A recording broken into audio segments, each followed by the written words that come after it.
Hey guys, tonight we're stepping into a place that doesn't often get polished up for the history books. It isn't the drawing rooms of manor houses or the gaslit ballrooms where silk rustled over waxed floors. Number tonight, we wake up in the damp heart of a Victorian slum, where the streets are narrow, the air is heavy with coal smoke, and the days start before the sun even gets its bearings. The year is 1861, and congratulations. You've just opened your eyes to another grey morning in the soot-choked belly of industrial London. Before we slide into the worn boots of a slum dweller, do take a moment, and if you feel like it, to like this video and subscribe, but only if you truly enjoy these soft dives into forgotten corners of history. And if you're up for it, let me know in the comments where you're watching from and what time it is there. It's always heartwarming to see how this strange little world of ours connects across oceans and time zones. So maybe turn the lights low, put on a fan or some rain sounds if that helps you drift. And let's begin tonight's gentle walk through the coal-stained alleys of the past. You're not really sleeping, not properly, not here. Your bed, if you can call it that, is a pile of flattened straw sacks over uneven floorboards, and every creak in the wood feels like it's shouting at your spine. The blanket is more threadbare than warm, and it smells faintly of mildew, coal dust, and something less nameable. Around you, bodies shift and breathe. You're one of 6, maybe 8, tucked into this single cramped room. There's no privacy, only shared warmth and the low murmur of coughs echoing off the cracked plaster walls. A baby's cry whimpers in the dark. Somewhere, someone is already stirring the ashes in a hearth that gave up on being useful sometime last winter. The ceiling is low, so low that when you finally do rise, careful not to wake your older brother, whose legs are still tangled with yours, you have to duck to avoid knocking your head on a beam that's slick with years of smoke and grease. There's no wash basin, no mirror. A cracked jug of cloudy water and a ragged cloth are the best you'll get. Washing your face feels more like rearranging the grime than removing it, but it's part of the ritual. You always hope the cold water might wake you, shake the fog from your mind, but mostly it just reminds you that it's winter and your breath fogs in the chill. Outside, the slum begins to breathe. You can hear it through the thin wooden boards of the wall. Carts rattle over cobblestones, slick with rain and refuse. Footsteps slap, fast and nervous, as people hurry to the docks or to the factories, collars turned up, eyes down. The smell creeps in through every crack. Boiled cabbage, chimney smoke, horse dung, and the sour stench of too many people packed into too little space. It's a kind of smell that settles into your clothes, your hair, your bones. You don't notice it after a while. But it notices you, and you today, you've got work. Or maybe you'll go looking for it again. You're old enough now, old enough to carry buckets or scrape soot from flues, or wait at the docks in case a crate falls and someone needs a runner. There's no time for breakfast, not unless there's a crust of bread left from yesterday, or someone has managed to barter a scoop of porridge from the woman downstairs who sells it half-spoiled out of a blackened pot. Hunger isn't something you fight anymore, it's just a companion, quieter than the rats, more loyal than most people. As you open the door, if it can even be called a door, more a splintered curtain of wood hinged with rope, the cold greets you like an old enemy. The fog is low and thick. It clings to the alleys like a memory.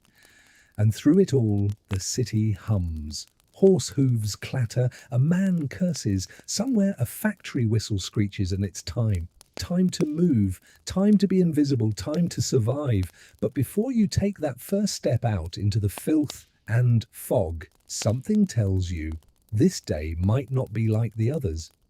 You don't know what it is yet, only that the air feels strange or heavier maybe.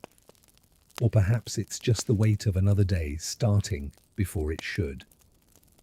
Either way, you tighten the rag around your shoulders, adjust the toe that's peeking through your worn boot, and step out into the grey.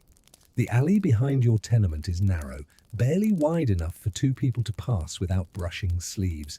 The stones beneath your feet are slick with a film of soot and something more treacherous. You step carefully, not because you're afraid of falling, but because you know exactly what's soaking into your boot. The fog is so dense this morning that shapes drift in and out like ghosts. Hunched men with sacks slung over shoulders, women wrapped in shawls with babies tied to their backs, and boys not much older than yourself, darting into gaps like startled rats. You tighten your jaw, sniff hard, and keep moving. The city is stirring with the slow, reluctant rhythm of people too tired to start again and too desperate to stop. Chimneys groan into life. Their smoke, black and oily, rises up into a sky that doesn't seem to notice. You walk past rows of buildings that lean inward like they're whispering secrets. Their bricks are cracked, their windows mostly patched with scraps of cloth or newspaper. A cat slips out from beneath a doorstep and vanishes down a drain. Somewhere, a bell rings. Not the kind from a fine church spire, but a crude clang from a tannery or a laundry yard where women with red hands and hollow eyes scrub and wring until their fingers crack and bleed. You head toward the yard behind the old coal warehouse. That's where men gather if they're hoping for work. Nothing promised, but maybe a shift loading bricks or sweeping ash. The yard smells like smoke and cheap gin. It's always too loud and too quiet at the same time. Laughter that doesn't sound like joy. Arguments that fizzle out into coughs. You lean against a damp wall, the moss growing there soft and cold against your back, and wait like everyone else. You learn patience here. Not the kind they talk about in school books, but the bitter, blistered patience of people who know that time doesn't reward waiting. It just passes. A man shouts a name you don't recognize and someone else runs forward. Another call, another boy, taken, not you, not yet. You keep your eyes forward and try not to look hungry. Hunger, here, is a kind of weakness you learn to hide. Just as you start to think no work will come today, a thick-necked man with a broken cap waves at you and jerks a thumb. You follow, no words exchanged. That's enough. You've been chosen. The job is simple but cruel, sorting scrap from the bins behind the metal foundry. You'll spend the next hours up to your elbows in shards of rust and soot, looking for bits that can be melted down. The smell is unbearable at first. Hot metal, old food, and the sharp bite of chemicals that no one bothers to name. Your hands bleed before midday. You wrap them in the hem of your shirt and keep going. You think of your mother, how she used to hum while darning socks before her lungs gave out last winter. You think of your sister, still too small to work, her cheeks hollowing with each passing week. You think of nothing at all. Lunch doesn't exist. Not here. If you're lucky, someone will throw you the crust from a sandwich they didn't finish. Today, no one does. By the time the sky begins to shift, from grey to the darker grey of afternoon, your shoulders ache in places you didn't know could hurt. Your fingers no longer feel like part of your body. The fog has lifted slightly, replaced by a curtain of greasy light that filters between buildings and settles on your skin like sweat. When the man grunts and tells you to leave, you nod once and walk away. No coin today, only the promise of maybe another shift tomorrow. Maybe. You take that like it's a gift. That's how it works here. Nothing is given, everything is survived. As you turn the corner toward your alley, a sound stops you. Not the usual cry or clash of carts, but a voice. Low, calm, unfamiliar. You squint through the gloom. There's a man in a long coat, not dressed like anyone from your street. He's speaking to a boy near the butcher's stall, showing him something, a small object that glints in the fading light. You pause. Something about it feels off. The boy looks hesitant. You know that look. You've worn it. And just as you consider stepping closer, the man glances up, and for a flicker of a moment, your eyes meet. It's gone in an instant. He turns away, the boy nods, and the object disappears into a pocket. You feel a strange prickle at the back of your neck, the kind you get just before something happens. You're not sure why, not yet. But that glint will follow you all the way home, lodged in your thoughts like a shard of glass beneath your skin. The man's face stayed in your mind long after he vanished. You walked home slowly, your fingers brushing the brick walls as if the roughness could somehow ground you, remind you what was real. But even as your boots sloshed through puddles and your shoulder brushed past other slum walkers returning to their hovels, the glint in the stranger's hand stayed sharp in your thoughts. It wasn't just the shine of the object, whatever it had been. It was the way the boy looked at it. The way his shoulders stiffened, not with excitement, but with something closer to fear. You know that stiffness. You've worn it like an extra layer most of your life.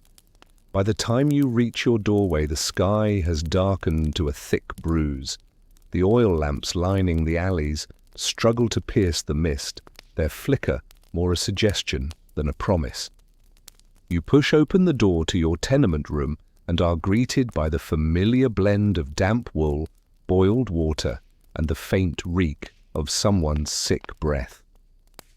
Your sister sits near the hearth, her feet tucked under her, as she watches the flame like it might tell her a story.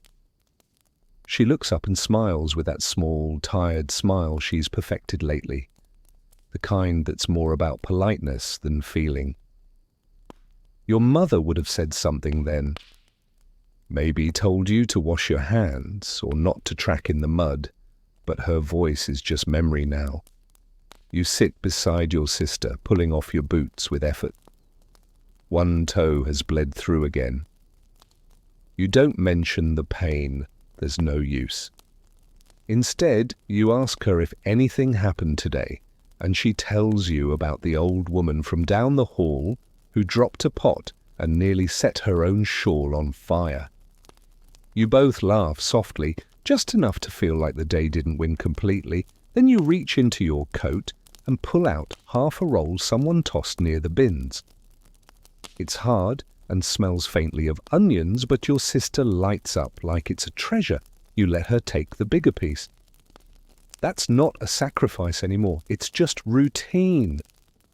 Later that night, after the others have dozed off and the room is filled with the soft chorus of sleep noises, you lie awake staring at the beams above your head. The stranger's face drifts back again, and this time you realize what unsettled you most. He didn't look like someone from your part of the city. His coat was clean, his boots unscuffed, and there was something calculated in the way he smiled. Like he was pretending to be friendly, the way a shopkeeper pretends to like you when he knows you don't have the coin. And the boy, he was younger than you, maybe 10 or 11, dressed in rags and barefoot. His eyes had that same hollow brightness your sister has sometimes, the kind that says they're trying very hard not to feel anything too deeply. Sleep comes late, fitful. Dreams filled with alleys that twist into stairwells and stairwells that open into fog. You wake once thinking someone's knocked at the door, but it's just the wind, or rats, or maybe your own heart making up noises to match its unease. The next day begins the same as all the rest, coughs and shuffles and the creak of old wood groaning beneath too many tired bodies.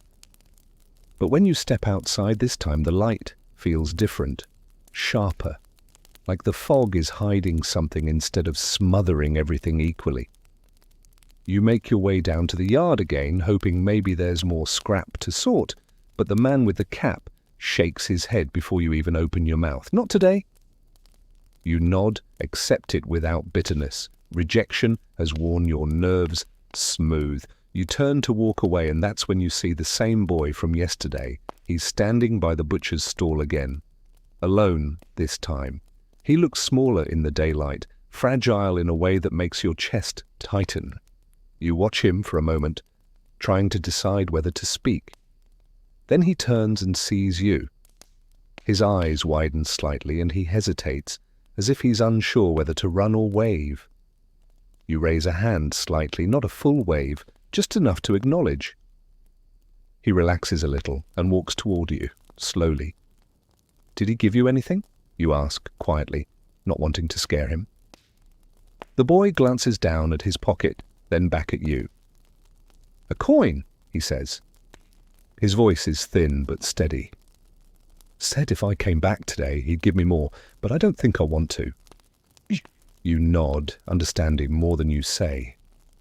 You don't ask what the man wanted in return. You already know the kind of things men like that ask for. "Don't go," you say. "Not today." The boy looks at you long and hard, then nods, a small motion. Almost too small to notice. But you notice. And for some reason, that tiny nod stays with you the rest of the day, like a pocket full of warmth you didn't expect to find. The city never really wakes up. It just shifts from one kind of weariness to another. Mornings are thick with fog and coughing, afternoons drip with tired footsteps and factory bells, and nights fall like a damp coat no one asked for. That day, after the boy's quiet nod, you found yourself walking the long way home. Not because you had anywhere better to be, but because something in your chest needed space to think. The streets weren't kind, but they were familiar. And that familiarity, strange as it sounds, was sometimes more comforting than the fire back in your tenement room. The Thames reeked worse than usual. Even the gulls seemed to keep their distance, circling high but never diving. You leaned against the iron railing at Blackfriars, watching a small barge struggle against the current. Its chimney spat smoke like a tired sigh, and the men aboard looked as worn and hollowed out as the boat itself. You didn't envy them, but you understood them. It was all labour here, dirty, thankless labour. Whether your hands were blackened from coal or torn from hauling crates, it was the same trade. Your body for another day's breath. As you turned away from the water, your eye caught movement across the street. It was him again. The man in the clean coat. He wasn't with the boy this time. He was speaking to a girl now, older perhaps, maybe 13. She looked more confident, less hesitant, but still there was something in her posture that made your stomach tighten. You ducked into a doorway without thinking, heart knocking against your ribs. You weren't sure what you were planning to do or why you were hiding, but some part of you knew this wasn't something you could ignore anymore. From your half-shadowed spot, you watched. The man gestured with smooth hands, too clean, too soft for someone who belonged in this part of town. The girl nodded, said something you couldn't hear, and he placed a gloved hand on her shoulder. The gesture was friendly, but your skin crawled. There was something wrong in it, something off by just enough to make you feel like shouting. You didn't. You stayed still, watching until they turned a corner and vanished into the mist. The urge to follow was strong, like a pull in your chest. But you hesitated. What could you do? You were just another boy with worn boots and scabbed knuckles. No one would listen to you, not even if you had the words. And you weren't even sure what you'd say if you did.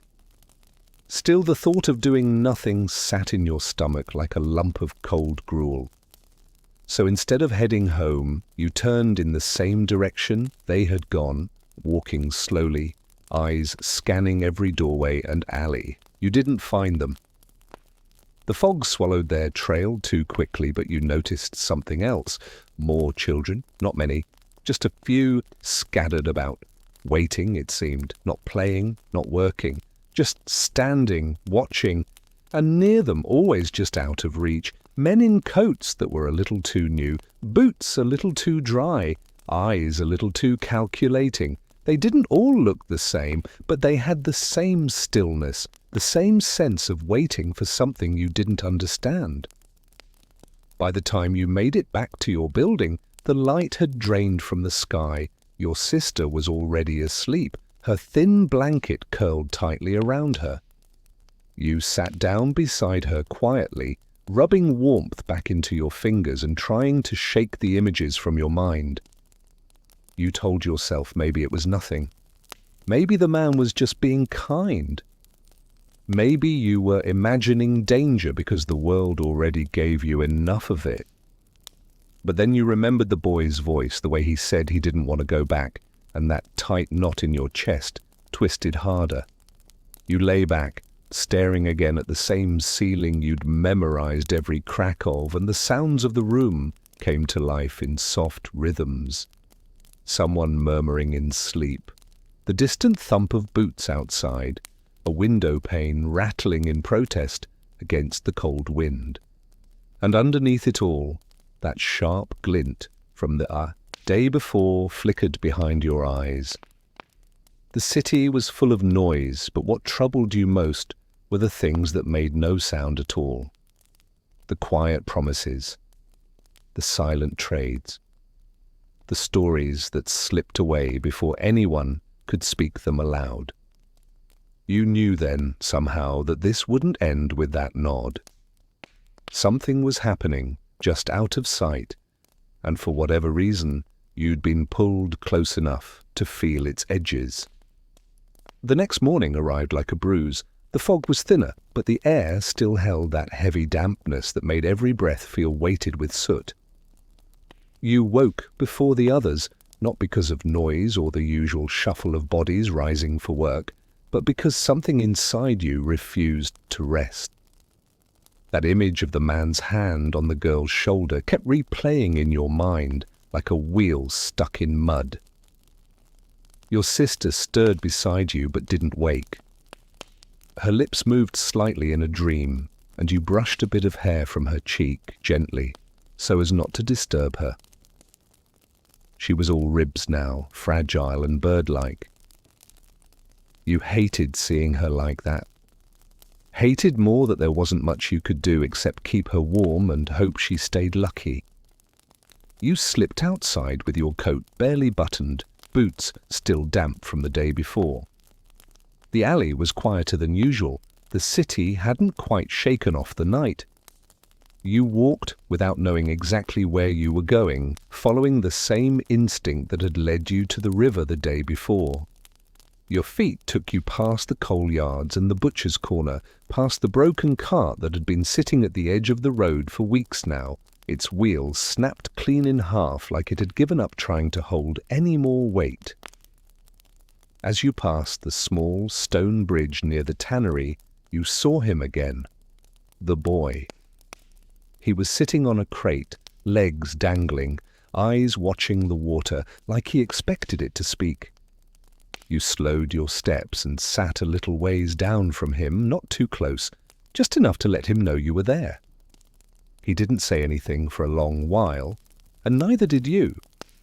The city around you hummed quietly, all its gears not yet in motion. Eventually, he glanced over and gave you that same small nod. He was here again, the boy said, voice low, like it belonged to someone older. Different girl today. Took her by the hand. You asked if she went with him. She looked like she didn't want to, he said. But he smiled real calm, like nothing was wrong. She followed. He didn't have to say more. You could see it in his eyes, the same look your neighbors got when someone died, but no one could afford a funeral. Just that quiet, stunned emptiness. You asked if he knew the girl. He shook his head. Not really, he said. seen her around. Her mum works in the laundry. I don't think she's come back yet. That last part settled into your stomach like stone. You leaned back against the cold bricks behind you, watching a rat scramble across the road with something glistening in its mouth. You thought about the men in fine coats and dry boots, about the way they moved through your part of town like they were shopping. Not looking for trouble, just for something they could take without anyone noticing. The boy stood suddenly wiping his hands on his shirt, though they weren't dirty. He looked at you like he wanted to ask something, but thought better of it. Then finally he spoke. "Would you come with me next time?" he said. "If he comes back." You said yes without thinking. Not out of bravery, not even out of anger, but because something in you couldn't stand the idea of watching another kid disappear while you stood by doing nothing. The boy nodded again, then walked off, his shoulders stiff but straighter than yesterday. Like just saying it out loud had given him some kind of armor. You stayed there for a while, letting the morning grow around you. People started to pass, faster now, heading to wherever the city demanded they be. You watched a man push a barrow of coal, his back bent like the weight was part of his spine. A girl no older than 10 walked barefoot beside him, her apron stained with soot. This was the rhythm of your world, and nothing ever really stopped it. But now, inside that rhythm, there was something out of place. A silence that meant more than absence. A pattern that didn't belong. When you finally made your way home, your sister was awake, coughing into a rag too small to catch it all. You handed her a crust you'd saved, and she took it without a word, chewing slowly, her eyes never leaving yours. You wanted to ask her if she'd seen anyone unusual, if she'd heard anything strange while you were gone, but you didn't want to plant fear in her. Not yet. Instead, you sat down beside her, letting the warmth of the small fire soak into your bones. The boy's words echoed in your mind. Next time, if he comes back. And somewhere deep inside, you already knew he would. The cold grew sharper over the next few days, the kind that didn't just bite at your fingers, but wrapped itself around your ribs and stayed there, dull and persistent. It made people more hurried, more brittle. Carts rattled faster over the cobbles, and steam from pot stalls clung to the air like thin blankets no one could afford to grab. You noticed more children lingering on corners. Most didn't speak, just waited, hands stuffed into pockets, watching faces that didn't look like theirs. The men still came, not often, not enough to draw suspicion, but when they did, the air changed. It went quieter, like the street was holding its breath. You started keeping watch without meaning to. Your feet found familiar spots each day, the butcher's corner, the iron railing along the yard, the stairwell 2 doors from the tannery, places where the children stood, where the men showed up. The boy, his name was Toby, you finally learned, met you most mornings, always early, always alone. He never asked if you'd come again. He didn't need to. The two of you just fell into the habit of silence, eyes sharp, ears trained on anything that sounded wrong. One morning, a girl vanished. Her name was Elsie. She used to run errands for the grocer with the bad leg, and sometimes sang when she thought no one was listening. Her voice had that sweet, broken edge, like someone who once had a music box and remembered the tune even after the mechanism rusted. No one saw her leave. No one heard a scream. By mid-afternoon, her mother was knocking on doors with red eyes and cracked hands, asking if anyone had seen her. Most said no, a few lied and said they had just earlier, maybe at the docks. But the truth hung in the alleyways like smoke that wouldn't rise. That night, you couldn't sleep. The walls of your room felt too close, and every creak made your body tense. Your sister was curled up near the fire, her cough softer now but deeper. You wondered if her lungs were wearing down like the soles of your boots, too used to bear more weight. You slipped out quietly, boots tied but laces dragging, coat clutched to your chest. The city was dark, mostly sleeping, but in the distance, gaslight flickered like faint stars, and the river whispered against its banks like it had secrets it couldn't keep. You walked without direction, drawn by something more instinct than thought. As you passed an alley near the printer's shop, you heard a soft voice, not speaking, but humming. A broken tune. You stopped, listened. It was the music box song, the one Elsie used to hum. But it wasn't her voice. It was too low, too slow. Then footsteps, two sets, one heavier than the other. You stepped back into a shadow, heart hammering loud enough you were sure it would give you away. A man appeared, backlit by a distant lamp, and beside him, a child. Not Elsie, a boy this time. Limping slightly, face turned down, the man's voice was smooth, practiced. He spoke of work, of warm food, of a better place than this. He didn't touch the boy, not yet, but the promise hung in the air like a hook with sugar on the end. You took a step forward without realizing. A stone shifted under your boot, and the man froze, head snapping toward you. You stepped back quickly, deeper into the dark. For a moment, you thought he might follow, but he didn't. Instead, he turned back to the boy, pressed something into his hand, and whispered low. Then they disappeared together into the fog. You waited until the quiet returned, until the distant hum of the city filled the space again.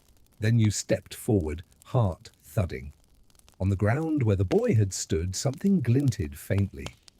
You knelt, fingers trembling, and picked up a coin.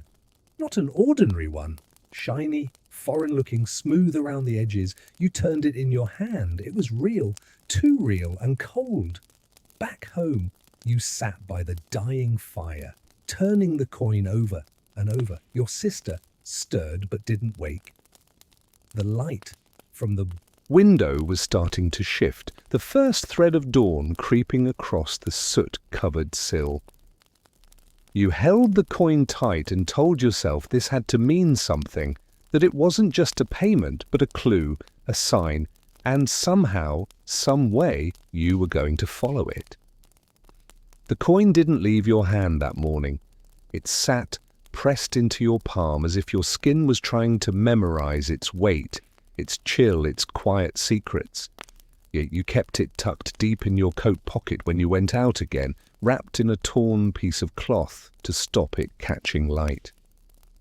You didn't know what you meant to do with it, not yet, only that it didn't belong in this part of the city. Not with boys like you, not with girls like Elsie or boys like Toby. It came from somewhere cleaner, somewhere quieter, somewhere dangerous in a way that didn't smell like rot, but felt just as deadly. Toby was waiting by the old meat stall again, arms folded, eyes sharp. He didn't speak at first, just watched you approach, as if trying to read your face before you said anything. When you pulled the coin from your pocket and showed it to him, unwrapping it like it was something sacred and cursed in the same breath, his eyebrows twitched. He took it gently, held it up to the weak light, and turned it over twice. Then he handed it back with a shrug, like it scared him and bored him all at once. He gave one to Elsie, he said softly, eyes fixed on the mud by your feet. Saw her flash it to a friend just before she went quiet. You looked at the coin again. Its surface was smooth, too smooth, no markings, no queen's face, not even a scratch. It could have been from another country, but the slums didn't deal in foreign currency, not unless it came with strings, not unless it was earned in ways no one wanted to name. We need to find out where they go, you said, after he takes them. Toby didn't argue. He never did, but something in his face told you he didn't like the idea. You didn't blame him. Curiosity could be a luxury in a world where survival depended on not asking questions. But that luxury had already been spent. Whatever was happening wasn't stopping, and now that coin had landed in your hand, it felt like the city was asking something of you, or maybe daring you. You both spent the rest of the morning trailing the edges of the familiar paths. You kept your eyes open for the coats, the boots, the smiles that didn't reach eyes. You listened for the hum of that broken tune, or the silence that always followed the stranger's words. Nothing came. The streets were too full, too loud, too normal. It was the kind of day that almost convinced you nothing had ever been strange, that you had imagined it all. The fog had lifted, the sky pale and sharp above the rooftops, and for a little while it was almost like a world that belonged to someone else. By mid-afternoon, you passed a man selling roasted chestnuts. You'd known him for years, not closely, just by scent and presence. His hands were always blackened, but his eyes were kind. You stopped and asked him quietly if he'd seen the girl, Elsie. His face didn't change, but he hesitated just long enough to mean something. "She came by 2 days ago," he said. "Had that look in her eyes like she'd seen a ghost. Bought a paper cone of chestnuts with a coin that didn't look like any I've handled. Told her I didn't have change. She just said to keep it." You asked if she said where she was going. He shook his head. Then he frowned and leaned in a little closer, voice lowering. "Tell you something," he said. "That man she was with, I've seen him before. Different names, different hats, but always the same eyes, same grin. Shows up for a few weeks, then vanishes. And every time, a couple kids do too." You stood there, the noise of the street suddenly feeling far away, like it had stepped back to give space to the weight in your chest. Toby stood a little behind you, staring at the man like he was trying to memorize the details of his face. You thanked him and walked on. That night, you tucked the coin beneath your bed slat, wrapped in the cloth again. Your sister was asleep, her hand curled around the edge of the blanket like it was a lifeline. You watched her chest rise and fall and tried to imagine what might happen if she were next. If that coin had ended up in her hand instead of yours. The thought made your jaw tighten and your stomach turn.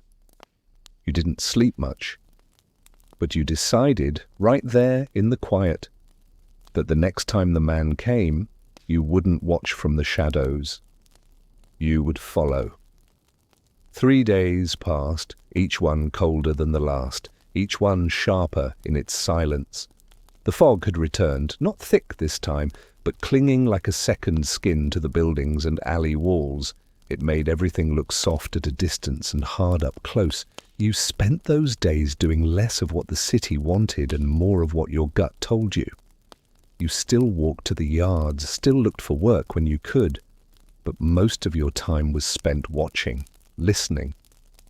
You and Toby drifted through the slums like ghosts with open eyes, waiting for that familiar figure to appear. Some days you wondered if he ever would again, if he'd sensed your growing awareness and moved on. That thought almost brought you comfort. But comfort didn't last long in your world. On the 4th morning, just as the frost was beginning to lift from the edges of the cobbles, you saw him. He was standing near the baker's alley, his coat too fine for the street, his boots too quiet for stone. The moment your eyes landed on him, the dull rhythm of the day cracked open. It wasn't dramatic. Nothing he did was. He simply leaned against the wall, as if resting, as if waiting for something unimportant. But you recognized that stillness, that way he blended in by pretending not to. And then he spotted his mark. A girl, thin and ragged, perhaps 11 or 12. She was dragging a bucket of ash, probably headed back from someone's fire. Her face was pinched with cold, her hands red from the handle's weight. She paused at the end of the alley when she saw him. He smiled, not like a stranger, but like someone she already half knew. That was what made it worse. He didn't move toward her. He just let the smile do the reaching. And slowly, hesitantly, she stepped closer. You didn't wait for more. You nodded at Toby, and the two of you melted into the crowd, following at a distance, careful, deliberate.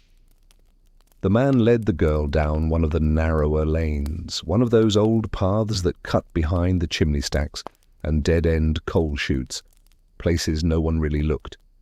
You moved quicker now, staying just far enough to see them turn corners, but not close enough to be noticed.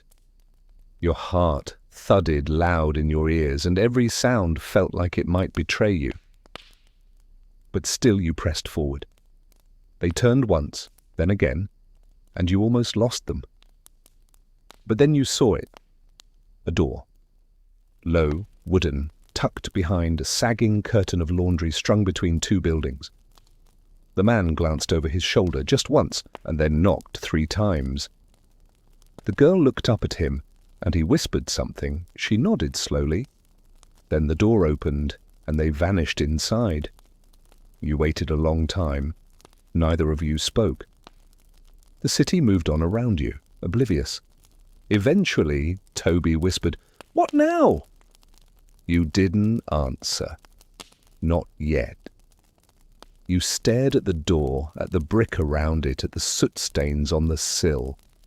You memorized everything. Then you turned and walked away. Not because you were giving up, but because this wasn't something you could burst into. Not unarmed, not unknowing. That night, your hands wouldn't stop shaking, not from cold, but from that tight, awful feeling of seeing too much and doing too little. You told your sister stories you made up, just to keep her smiling. She laughed a little, though it ended in a cough. You held her hand until she fell asleep, then stared at the coin again, still hidden in its cloth. You wanted to throw it into the river, let it sink to the bottom and take its secrets with it. But something told you it wasn't done speaking. You knew you had to go back. You had to find out what was behind that door, but not alone, not in the dark. And so just before sleep pulled you under, you made a decision. Tomorrow you would speak to the one person in the slum who might know more than anyone should. The woman who kept her windows closed and her ear to every wall. The woman people only whispered about when the lights were out. You were going to see old Nettie. The next morning came with a bitter chill that stuck to your bones no matter how tightly you pulled your coat around you. The sky above the alley was a pale smear, neither grey nor blue, just colourless and tired, like even the heavens couldn't summon the energy to be anything more. You didn't waste time with the usual wanderings. No visit to the yard. No slow loop past the market. Toby met you at the corner by the butcher's, his shoulders hunched and eyes already knowing. You didn't need to explain. He nodded once, shoved his hands deeper into his sleeves, and fell into step beside you. The building that housed old Nettie wasn't much to look at. None of them were, really, but hers had a kind of stillness to it. The windows were always closed, even in the worst heat of summer, and the curtains behind them never shifted. Some said she hadn't left the place in over a decade, that she had food brought in by quiet boys with fast feet and no questions. Others whispered that she didn't need to leave, that the slum itself bent to her like a dog to its master. You never believed the more dramatic tales, but you did know one thing to be true. Nettie heard things, knew things, and sometimes, if she thought it worth her while, she shared. You and Toby stood outside the door for longer than was necessary. The wood was swollen at the edges, marked with old scratches that didn't look like they came from hands. You knocked, not loud but firmly. 3 times. A pause. Then again. Behind the door came the sound of something shifting, something dragged, and then silence. You began to think no one was coming when the latch clicked. The door opened just enough for a single eye to peer out. It was rimmed in creases and surrounded by pale skin like wax. No greeting, just the stare. You cleared your throat and said you needed to ask something, said it was important, said it was about the children. That last part made the door open wider. The inside of her room was darker than you expected. The windows were shuttered, and the air smelled like dried herbs and dust and something faintly sour, like spoiled bread. Nettie sat down without offering you a seat, her bones creaking as she settled into the sagging chair by the hearth. She looked like she belonged to another time, skin thin as paper, hair like wisps of spider silk, pinned back with rusted clips. Her hands were clasped in her lap, still as stones. "What is it you've seen?" she asked. Her voice was soft, but it carried like smoke, wrapping itself around your words before you'd even spoken. You told her everything about the man in the coat, the coin, the girl named Elsie, the strange door and the whispers in the alleys. You watched her face the entire time, searching for a flicker of surprise, of disbelief. There was none. Only a quiet stillness, as if she had already known every word before it left your mouth. When you finished, she was silent for a long while. The only sound was the faint pop of the low fire and the ticking of a clock you couldn't see.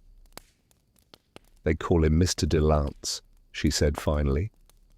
"Though that's not his real name, never is. He's had others. He comes and goes, always the same type. Nice coat, quiet voice, says just the right thing to just the right child." You asked what he wanted, where he took them. Nettie leaned forward slightly, her hands tightening in her lap. "I don't know exactly," she said. "No one does, but they don't come back. Not the same anyway. And if they do, they don't speak of it.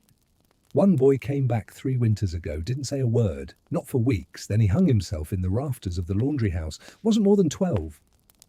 Her voice didn't change, just the facts laid out like worn cards on a table. You felt your stomach twist. "Why hasn't anyone stopped him?" Toby asked, his voice brittle. Nettie gave a small, sad smile. "Because when you're poor, no one listens. And the few who did try, they vanished too, or worse. So now we pretend we look the other way. We call it a string of bad luck." You sat back, the weight of it all pressing in. The coin in your pocket felt heavier than ever. "But you," Nettie said quietly, almost to herself.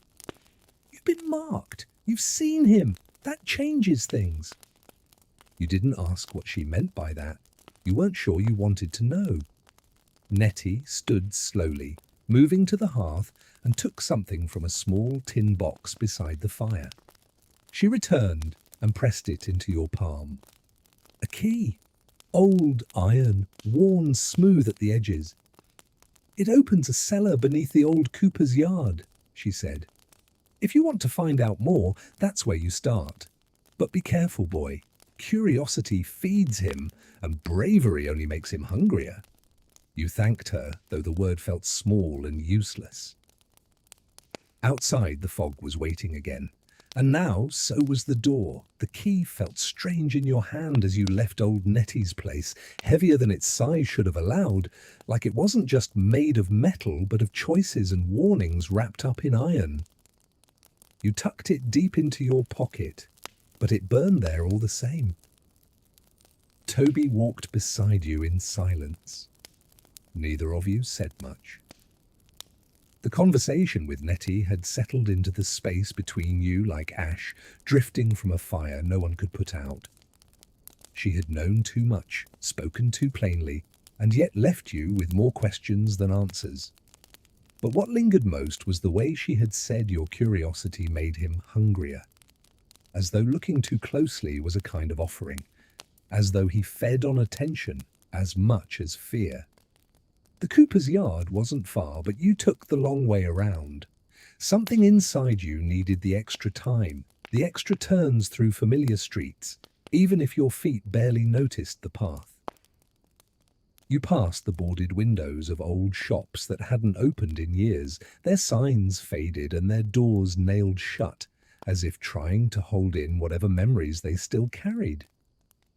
You passed a drunk sleeping on the steps of a chapel, snoring softly beneath a threadbare coat.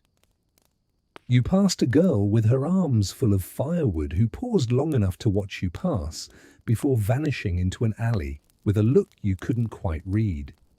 The yard itself sat between two buildings that leaned in as though conspiring to hide it. A low gate marked the entrance, and beyond it, the ground was covered in warped planks and coils of old rope and rusting bands of iron hoops. Once, barrels had been made here. Now, it was just a forgotten patch of land that the city had stopped claiming. You hesitated at the edge while Toby leaned against the gatepost, his face pale but steady. "Are we doing this?"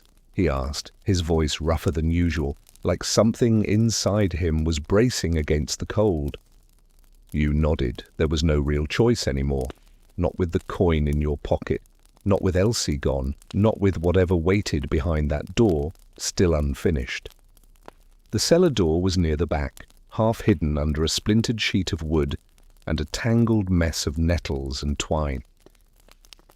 You cleared it carefully, your fingers already stinging from the cold and the sharp bite of the weeds. The key slid into the lock with a hesitant click, like it too was unsure of being used again. Then it turned, slow and reluctant, and the latch gave with a soft groan. The door opened downward, revealing a set of narrow stairs swallowed in shadow. The air that rose up from below was thick and stale, laced with the scent of damp stone and something older, something that carried the weight of long-kept secrets. You lit the stub of a candle you'd brought, the flame small but brave in the gloom, and started down. The steps creaked under your weight, each one softer than the last, as though the ground was trying to decide whether to hold you or let you fall. The walls were close, stone lined with moisture, and somewhere in the distance you could hear the faintest drip of water. It echoed in a way that told you the space beneath was larger than it seemed. At the bottom, the cellar opened into a low room. Wooden beams stretched across the ceiling like crooked ribs, and broken crates lay scattered across the floor. The candlelight flickered over markings carved into the stone walls. Not quite letters, not quite symbols. You didn't recognize them, but they made your skin itch. Something about them felt too purposeful, too neat to be random scratches made by workers or tools. In the far corner stood a table. It was simple, roughly made, but on top of it lay another coin, just like the one in your pocket. And beside it, a small piece of folded cloth. You stepped forward, every breath louder than it should be, and picked it up. Inside was a name, written in trembling ink. Elsie. Toby stared over your shoulder, his hand clutching your sleeve now without shame. He didn't say anything, and you didn't either. Because in that moment, the truth was colder than the air around you. They had been here, and someone wanted you to know it. You held the cloth with her name written on it for longer than necessary, letting the folds settle against your skin like they might explain something if you just touched them long enough. Elsie. It wasn't a signature or a note, just her name. No more, no less. But in that small square of fabric was all the proof you needed that she had passed through this place, that this wasn't just rumor or fear spun too tightly in the minds of the poor. This was real. And it had a trail, one that someone had left behind, either out of mercy or warning, though you couldn't tell which. Toby had gone quiet again. He crouched by the table, his fingers grazing the second coin, as if it might crumble or scream. He didn't pick it up, didn't pocket it. He just stared at it like it might answer him if he waited long enough. You didn't press him. You knew what he was thinking, the same thoughts that had taken up space in your own chest, crowding out everything else. If she had been here, where had she gone? Why leave her name behind unless she couldn't speak it anymore? And who else had passed through this door, left no voice, but carved their silence into the stone? The cellar had other corners, the kind that huddled behind crates and shadows, where air moved like a breath held too long. You moved carefully, candle held out like a fragile tether to the world above. The flame danced and flickered against walls, scratched with more of the same markings. Circles, sharp lines, not words, but arrangements. There were signs of life too, a child's boot, left behind and mould-bitten, a strip of ribbon, a teacup, chipped and blackened, all ordinary things made strange by the fact that they were here, in this place, left behind by hands too small, too hurried. And then came the sound. Software. At first you thought it was the water dripping again, but then it changed, became rhythmic, deliberate, a slow tapping, like something brushing the wall from the other side. Toby shot you a glance, his eyes wide, but not panicked. You moved toward the noise, candle high, your breath shallow and steady. Each step echoed louder than it should have, and your mind filled in horrors where your eyes could not. The tapping stopped. What followed was worse. A voice, low and slow, spoke from behind the far wall. You couldn't make out words at first, just the shape of them muffled and drawn out, as though being pulled through layers of cloth and stone.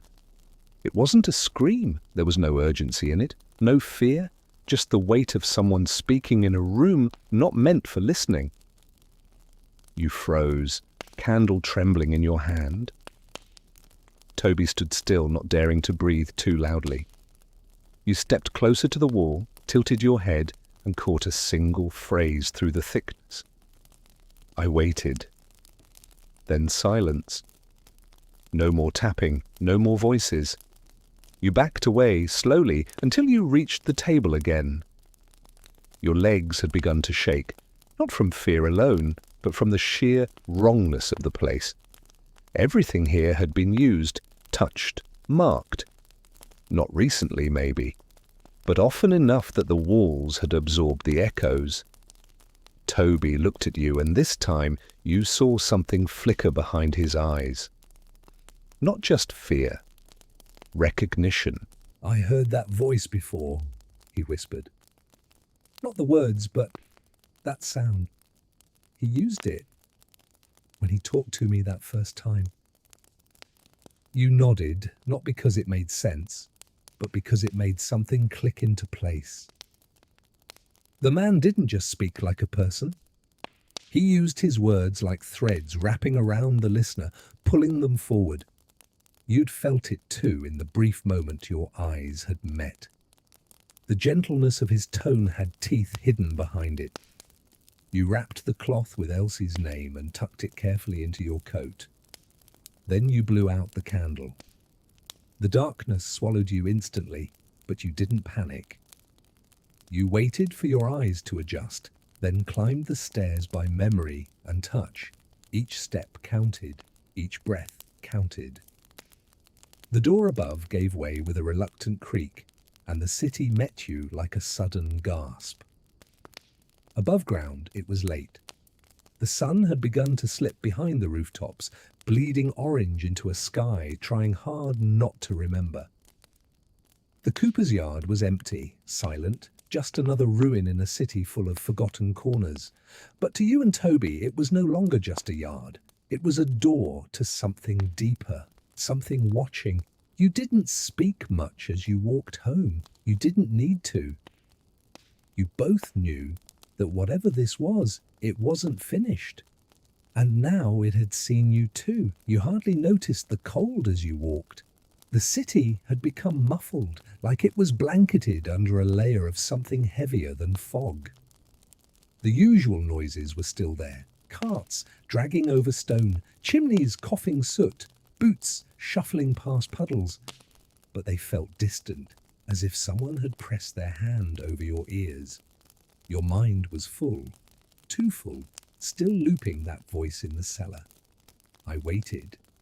2 words that had no sharp edges but pierced just the same. There had been no desperation in them, no plea. Just a statement, quiet and final, as if whoever spoke had already made peace with what would never arrive. When you reached your tenement, the windows looked darker than usual. You paused outside, watching the glass as if it might reveal something inside before you stepped through.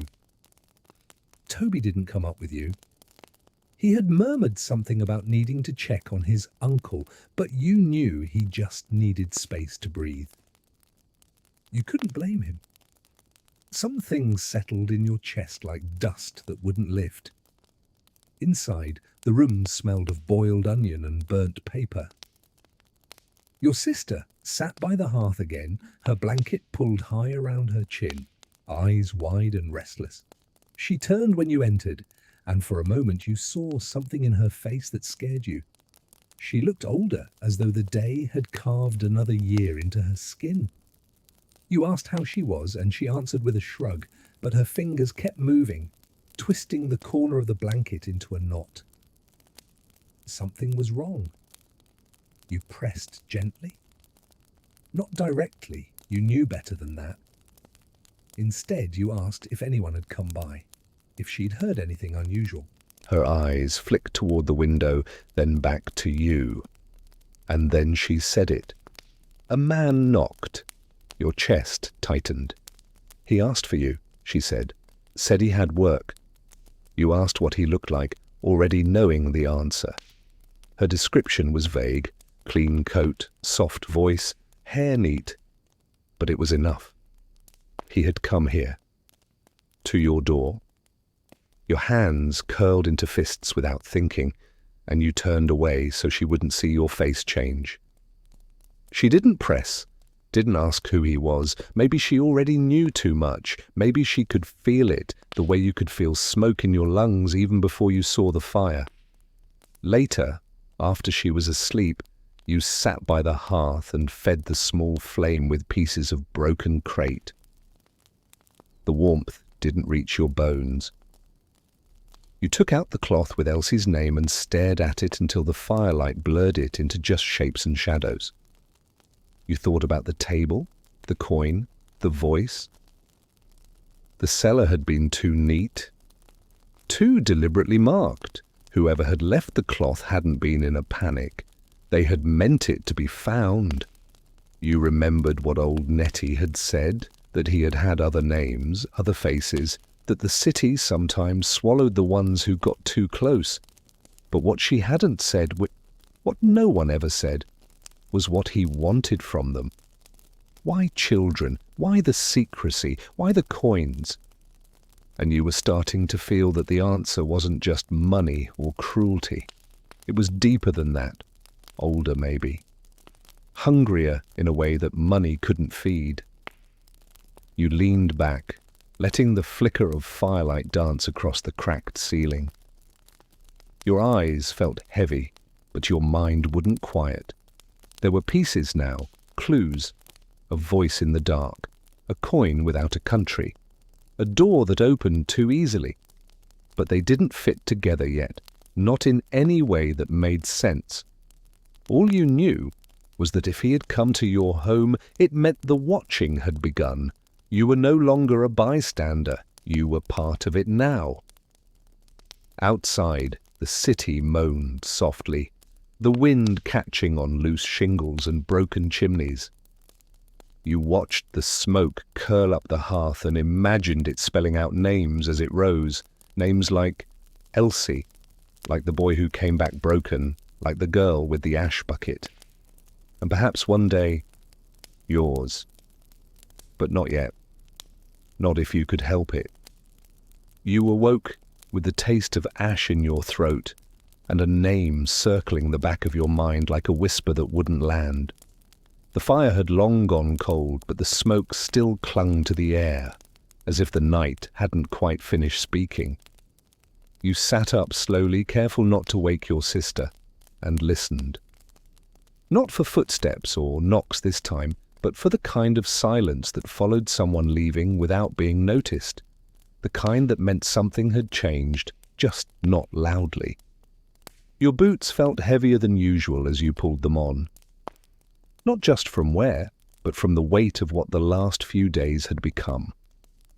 There was no pretending now. You couldn't shrug it off or bury it beneath chores and errands. Whatever this was, it had taken notice of you. You had crossed some invisible line, the kind that people in the slums knew instinctively never to approach. But you hadn't just stepped over it. You had gone knocking on its door. Outside, the streets had taken on that winter stillness where even movement seemed reluctant. Toby was already waiting near the lamp-post by the well, arms crossed, eyes dark with the kind of tired that sleep doesn't fix. You didn't ask if he'd slept, you hadn't either. The two of you fell into step without speaking, the kind of rhythm that came from shared burdens, not friendship. You told him what your sister had said, that the man had come to your door, that he'd asked for you by name.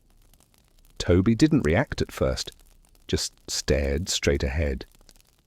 Then he exhaled slowly and shook his head.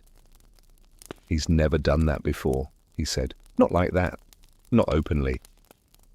You asked him, miss, if he thought the man knew about the cellar, about Nettie, about the cloth. Toby didn't answer right away. But after a while he said something you hadn't expected. "I think he lets people find what he wants them to find." The words chilled more than the wind, because, if that were true, it meant the coin, the cellar, the cloth with Elsie's name, all of it, wasn't just evidence, it was bait. You made your way back to the cooper's yard, this time in full light. The city didn't stop for your secrets. Men shouted about fish and coal and threadbare coats.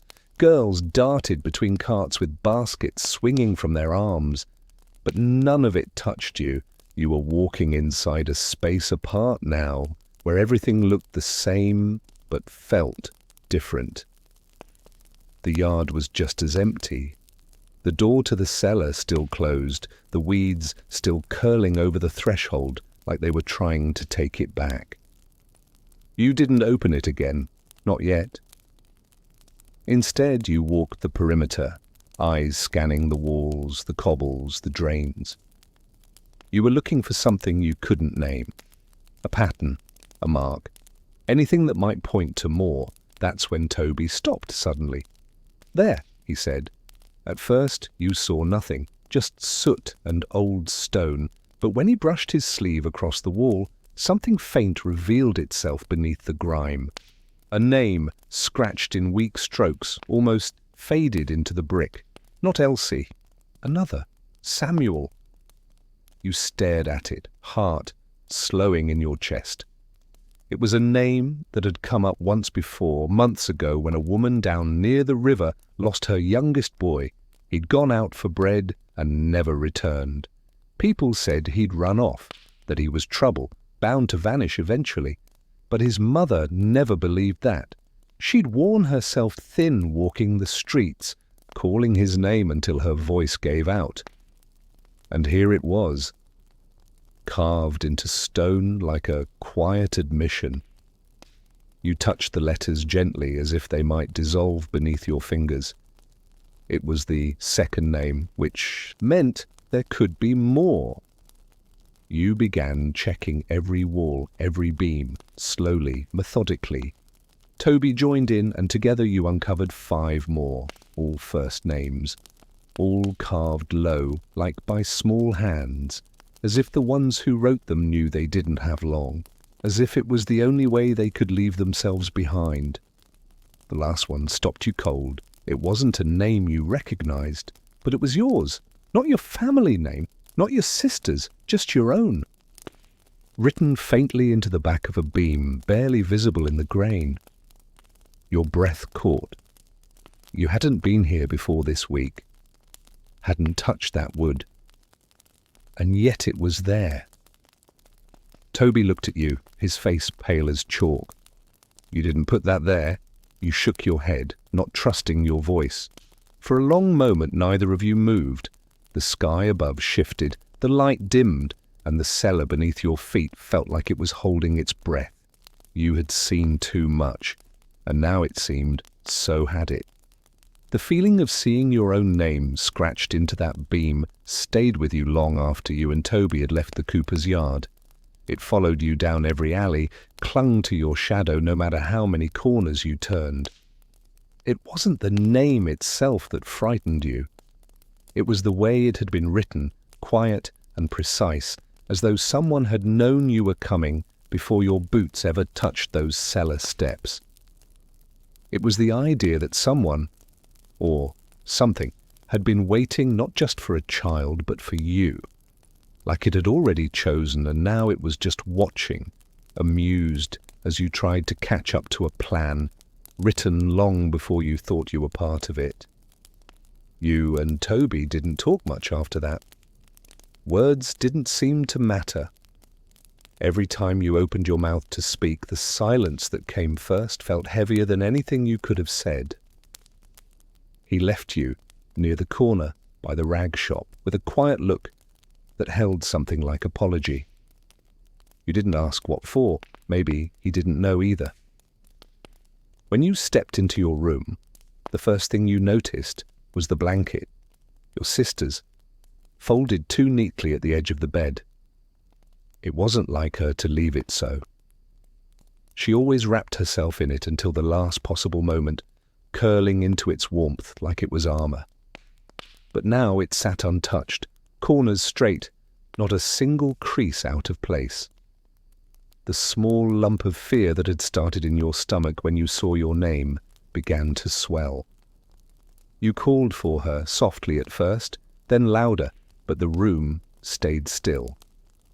The fire had burned itself out hours ago. The pan by the hearth sat empty. You checked the corner where she kept her shoes, but they were gone. Your eyes swept the space again, looking for a note, a sign, a forgotten scarf, anything that might tell you she'd only stepped out. But there was nothing. Only the memory of her breath the night before and the shape of her laugh when you'd told her a story about a goose that thought it was a dog. You ran out into the street, boots barely tied, coat open. You asked the neighbours. A few had seen her earlier, walking with purpose, alone. She had told one of them she was going to meet you. Another said she was humming, that she had something shiny in her hand. No one stopped her. No one thought to question it. She had looked calm, they said, just calm enough not to raise alarms. You searched everywhere, the yard, the bridge, even the cellar, though your hands shook as you opened the door. But she wasn't there. Nothing had changed down below. The air still held that thick breath of something watching, but she wasn't part of it. Not yet. And that somehow was worse, because it meant she was somewhere else, somewhere in between. When the sky began to dim again, you found yourself back at old Nettie's door, not even sure how your feet had brought you there. You knocked harder this time, urgency pushing out the fear. She opened slowly, eyes narrowing when she saw your face. Before you even spoke, she said your sister's name. Not as a question, but as a statement. "She's been taken." You stepped inside without asking. The room was just as dim, just as still. She handed you a cup of something warm, and you held it, but didn't drink. Your throat was too tight. You told her what you'd seen. The name, the neighbours, the shiny thing in your sister's hand. Nettie listened, nodding slightly now and then, as if confirming something against a list she already kept in her head. "She was marked," she said when you finished. like you. You asked why. Why her? Why you? Why any of it? Nettie looked at you then with a gaze that seemed to stretch beyond the walls, beyond the slum, beyond time. He doesn't take at random, she said. He takes those who are noticed, the ones with questions, the ones who feel the cracks and don't step over them. Your sister looked at the world too deeply, same as you. You wanted to scream, to throw the cup, to knock over the chair, to break something so the pain in your chest would have somewhere to go, but you didn't. Because what would that change? She was gone, not long, not far, but taken. Nettie stood slowly and reached for a small tin on the mantel. Inside was another key, this one smaller, brass, with a smooth loop and no teeth. She still has time, she said, but not much. This opens a door beneath the laundries. No one uses it anymore. But if he brought her through the old path, it's where she might still be, if you're quick. You took the key without a word. And for the first time in days, you ran. The streets blurred as you ran, the city's cold breath pressing against your skin, trying to slow you down with every step. But your legs didn't care. They moved like they belonged to something faster, something fiercer than you had ever been before. People shouted as you brushed past. Stalls rattled. Boots skidded. You didn't look back, didn't stop to explain, didn't bother with the weight in your chest or the burning in your lungs. Somewhere beneath this city, beneath the laundries and the coal soot and the cracked brick walls, your sister was waiting.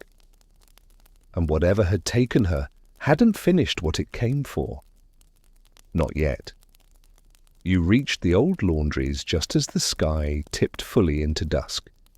It was a wide, squat building set back from the road, once busy with workers and iron pots and steam thick enough to turn the walls into clouds. But now it was empty. The windows were stained with years of smoke, some cracked, some boarded up. The heavy wooden doors sagged on rusted hinges. No one had used this place in years, not since the fire had scorched half the roof, and the city declared it too costly to repair. But as you stepped through the gap between two slats, the scent of wet linen and burned wood still lingered, as if time hadn't bothered finishing the job here.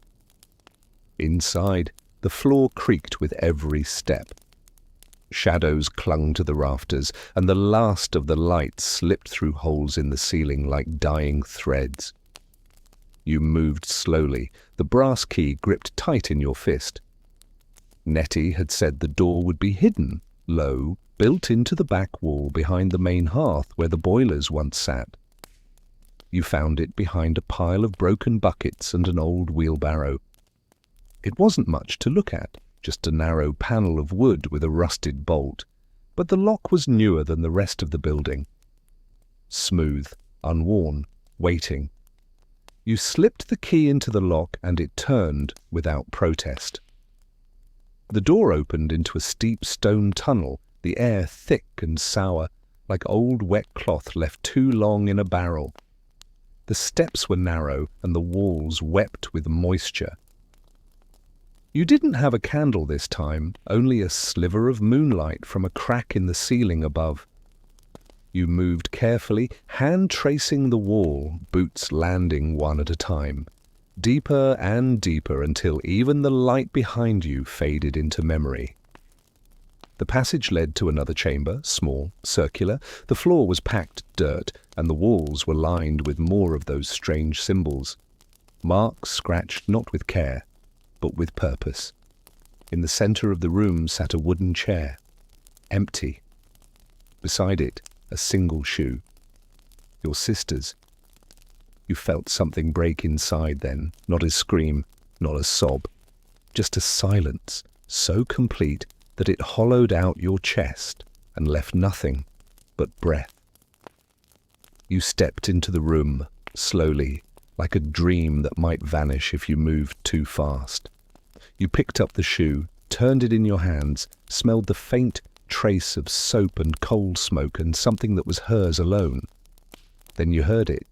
Not footsteps, not voices, breathing, shallow, measured, coming from the far side of the room, behind a curtain of hanging cloth that hadn't been there when you entered. You froze, heart pounding, the shoes still clutched in your hand. The cloth shifted just slightly, moved by a breath of air that didn't belong. You stepped forward. Part of you didn't want to know. Part of you screamed to turn back, to run, but another part, the one that had followed coins and names and darkness this far, needed to see. You reached out and pulled the curtain aside. What stood behind it wasn't the man, not yet, but it was a boy. Thin, pale, his eyes wide and empty. He didn't speak. He didn't even flinch. He just looked past you as if staring into something behind your shoulder. Around his neck hung a ribbon. From it dangled a single coin. You knew him, not by name but by face. He had vanished 3 winters ago, the boy who came back silent. You tried to speak, but the words caught. You took a step toward him, and he backed away, slowly, mechanically, until his back met the wall and he stopped.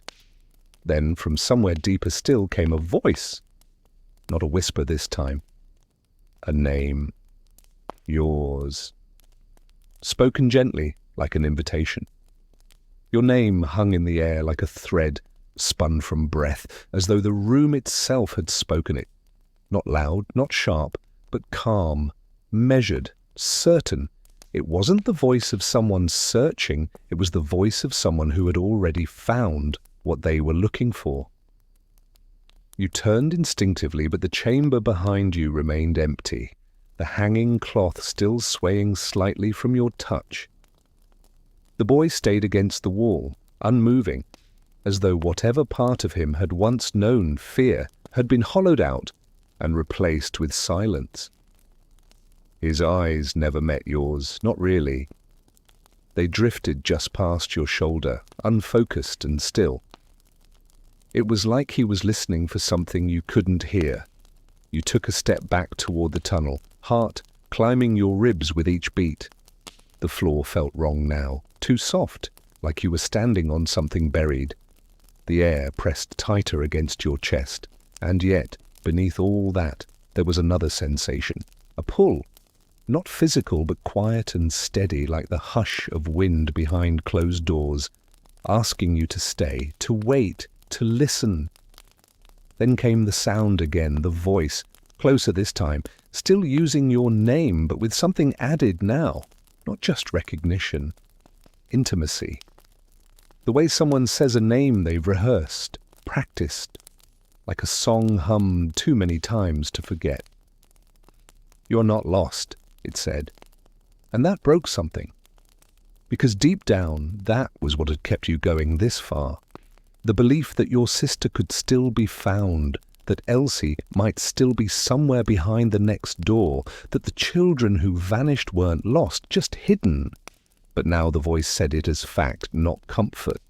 And you realized it wasn't speaking to your fear, it was speaking to your hope, playing it like a fiddle. The boy moved suddenly, just a twitch in his fingers, and it startled you more than the voice, because it was real, flesh and blood and movement. You whispered his name, not his real one, because you didn't know it, but the name the street had given him before he vanished. Little Jack, the ghost boy.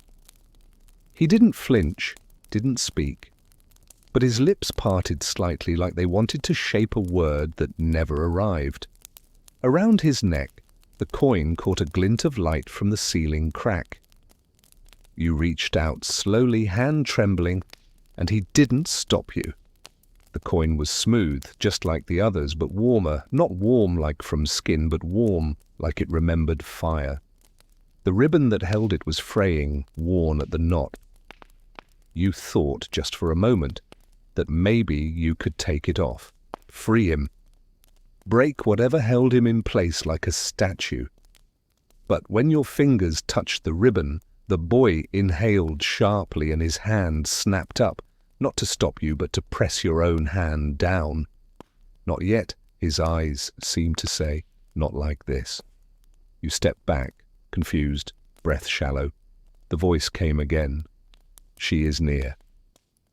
This time it wasn't calling you, it was answering something, a question you hadn't asked aloud. And it made your skin crawl, not because it was a lie, but because it might be true. Your sister. Somewhere in these tunnels. Somewhere beneath the steam and stone and silence. You couldn't tell whether the voice meant to help or hurt. But it knew. It always knew. You looked back at the boy. His hand dropped to his side again, the coin swinging gently. You nodded to him, unsure if he understood. Then you moved past him, toward the deeper tunnel beyond the curtain, where the darkness gathered like it had been waiting for your steps. The key from Nettie was still in your pocket, but you didn't think it would open any more locks.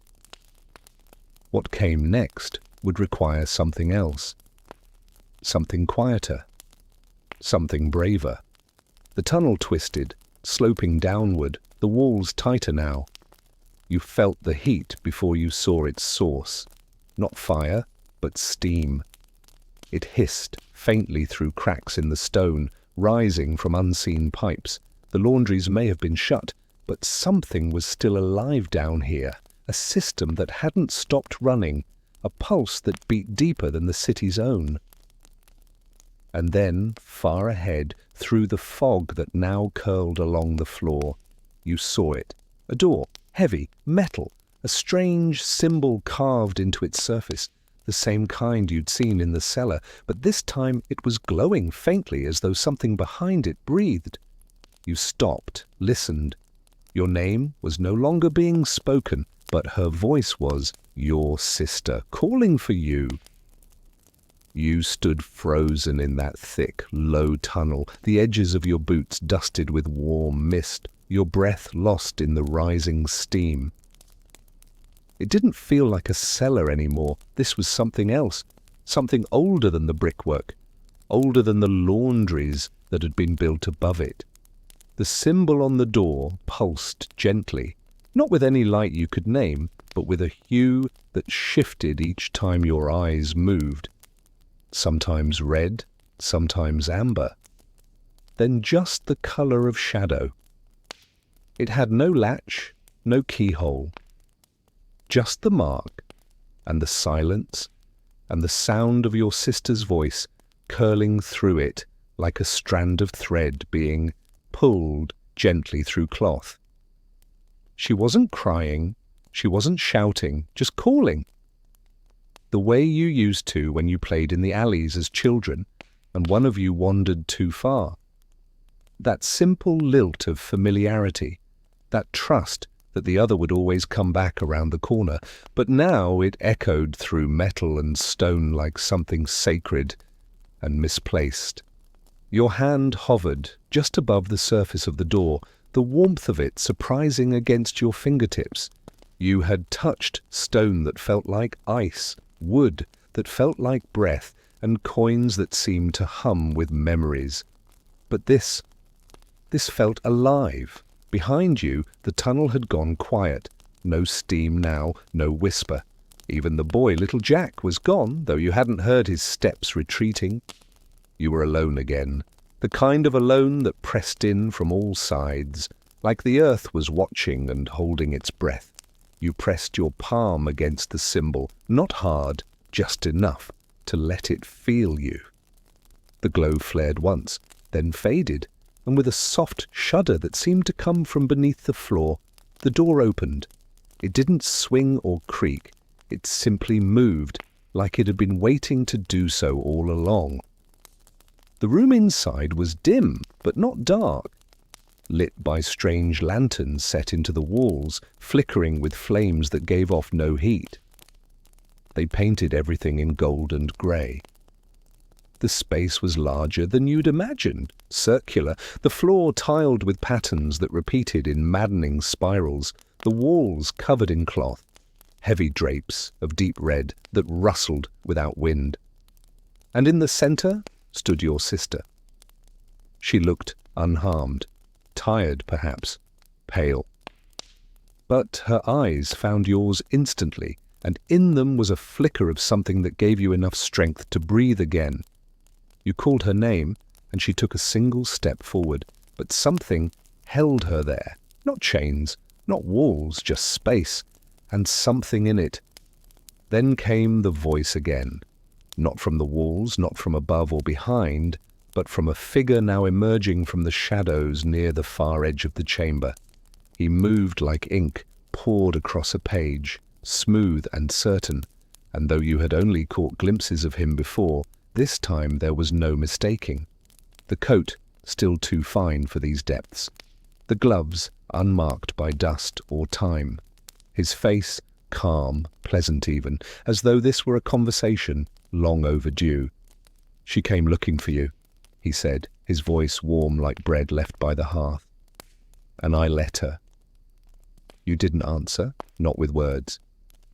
Your body tensed, not to run, but to act.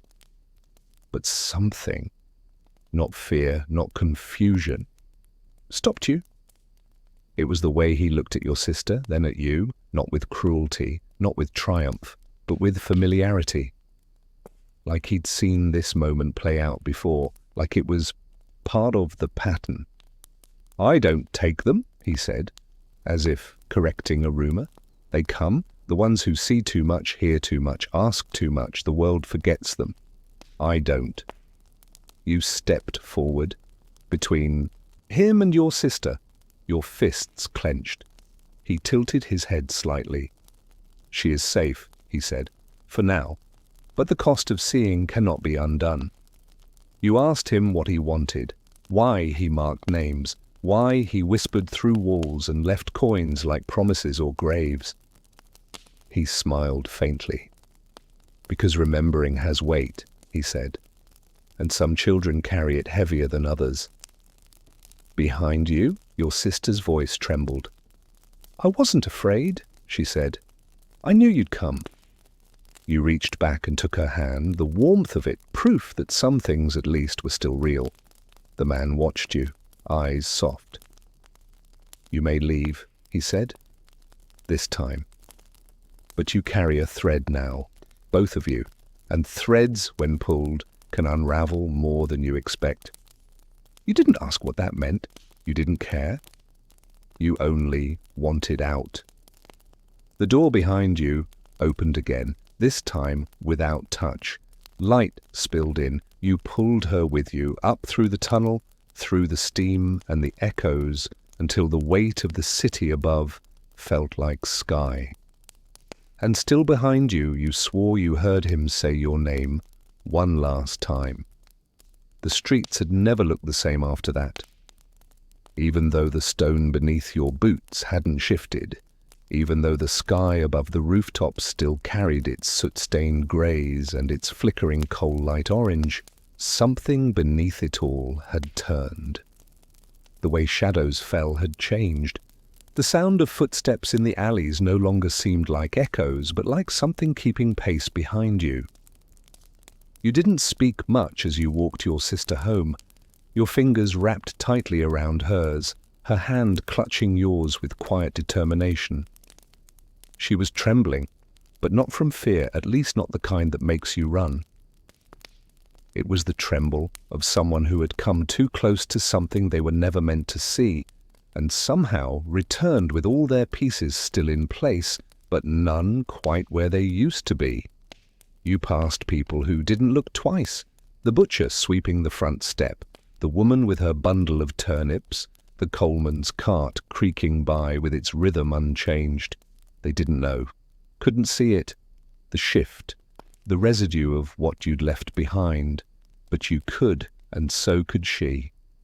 The world carried on as it always had, as it always would, forgetting the ones who vanished and quietly replacing them with silence. But now you had heard what lived beneath that silence. You had looked at its face, and it had spoken your name, not like a stranger, but like someone who had been waiting a long time to use it. Back in your room, you lit a small fire and helped your sister out of her coat. Her eyes were heavy, her limbs slow, but she leaned into your shoulder as you wrapped her in a blanket and pressed a cracked cup of water into her hands. She didn't speak for a while, She just stared into the flames like they were telling her something she wasn't ready to say aloud. You finally asked her what she remembered. She blinked slowly. Then, without looking at you, she whispered, "It was like a dream where you know you're dreaming, but you can't wake up. And the longer you stay, the more it feels like maybe you don't want to." Her voice was calm, too calm. That was what unnerved you most, like whatever had happened down there hadn't scared her, but soothed her in some twisted way. She said the man hadn't touched her, hadn't forced her. He had simply spoken, and the words had settled around her like a blanket on a cold night. Comforting, smothering, familiar. That was the word she kept using, familiar. You asked about the others, the children, the ones who'd disappeared. She said she saw them. Some were standing quietly in corners. Others seemed to be part of the walls. Not trapped exactly, but waiting, like their bodies had been left behind, but their names were still being spoken somewhere deep below. Some had coins. Others had marks on their arms. Some whispered to themselves. Some just stared, but none of them tried to leave. You looked at the fire again, heart heavy, the heat of it not doing much to warm the space inside your chest. You thought about Jack, the boy in the tunnel, how he'd pressed your hand down when you reached for the coin. Not to stop you, but to warn you. You thought about the strange symbols on the walls, the way they seemed to rearrange themselves when you weren't looking. You thought about how your name had already been carved before you ever touched that cellar door. And then your sister turned to you, eyes clear now, and said, "He let me go because you came, but he didn't close the door." You asked what she meant, but she only shook her head. That night, after she had finally drifted to sleep, curled tight in her blanket like she used to before the world grew too sharp, you sat by the window and listened to the city breathe. The wind stirred loose shingles. The horses clopped sleepily through the slush. Somewhere a baby cried, and somewhere else, someone sang a lullaby too soft to carry. You thought about the man's words, about threads, about how one tug can unravel more than you expect. You wondered if you had pulled too hard already. And then, in the flicker of the fire's last breath, you noticed the coin. It was lying on the windowsill, not yours, not hers. You didn't touch it at first, just stared at the coin resting on the windowsill as if it had always been there, as if it belonged to the room, to the dust and the damp and the air that clung to everything you owned. But it hadn't been there before. You were certain. You'd lit that fire with hands, still trembling, scanned every corner of the room as you moved, checked that window for drafts. It had been empty then, and now, nestled between two faint streaks of soot, was that same dull coin, smooth, untarnished, and waiting. You stood slowly, letting the groan of the wooden chair mask the sound of your breath catching in your throat. Your sister stirred beneath the blanket, murmured something soft but didn't wake. You stepped carefully across the floor, every footfall feeling louder than it should, and stopped just short of the window. The coin gleamed faintly in the moonlight. It didn't glow, not exactly, but the metals seemed to drink in the night air, reflecting it back with a color that couldn't quite decide what it was. You didn't want to pick it up. Not because of fear, but because of what it might mean if you did. It wasn't like the others. This one had no ribbon, no markings, just a flat face and a faint impression at the edge. A curve, a part of a symbol maybe, as if it was a piece of something larger. And as you leaned in closer, you realized the most chilling detail of all. The mark wasn't carved in, it was worn smooth, like it had been handled too many times, passed from hand to hand, over and over, until memory itself had rubbed it down. You reached out, almost against your will, and closed your fingers around it. It was warm. Not from the window or the fire, which had gone out hours ago, but warm like breath, like something had been holding it only moments before you had. You drew it closer to your chest, not sure whether to throw it out or hide it somewhere even you wouldn't find it. You looked out the window then, searching the rooftops and streets below for movement, a shadow, a shape. But the city slept as it always had, blind to the cracks just beneath its skin. You didn't sleep the rest of that night. You sat by your sister and watched the sky turn pale, watched the coin sit quiet in the cup beside the bed. At times it looked harmless, just another token. At other times it seemed to shift in shape only slightly, as if caught between what it was and what it wanted to be. When morning finally came, with its reluctant light and its smell of coal smoke and frying fat, you wrapped the coin in a scrap of cloth and tucked it into the bottom of your boot. You told yourself it was just metal, that it couldn't want anything, but deep down you knew better. Things like that didn't just arrive, they were sent. Toby showed up just after breakfast, face pale, hands deep in his pockets. He hadn't heard from you since the day before, and the look in his eyes told you he'd feared the worst. You pulled him aside, out into the alley behind the building, where the brick walls still held on to the night's chill. You told him everything, the room, the voice, the man, the coin, and then you showed it to him. He didn't take it from your hand, just stared at it like it might blink. He said nothing for a long while. Then, in a voice quieter than you'd ever heard from him, he said, "He's still watching. He always does after a return." You asked him how he knew. His eyes didn't meet yours. "Because I got one too, after I came back. Thought I lost it, but it found me again." You both stood there in silence, the sounds of the city creeping around you like fog, footsteps in puddles, carts creaking over cobbles, someone shouting for bread on the next street over. Life continued, it always did. But beneath that hum of normalcy was something else now, something that had laid a coin on your windowsill without ever opening the door, something that could reach through brick and blood and memory. Your sister came out a few moments later, still looking tired, but stronger than she had the day before. She asked what you were both doing. You said you were just talking. She nodded, pulled her shawl tighter, and turned her face to the wind. She didn't see the coin.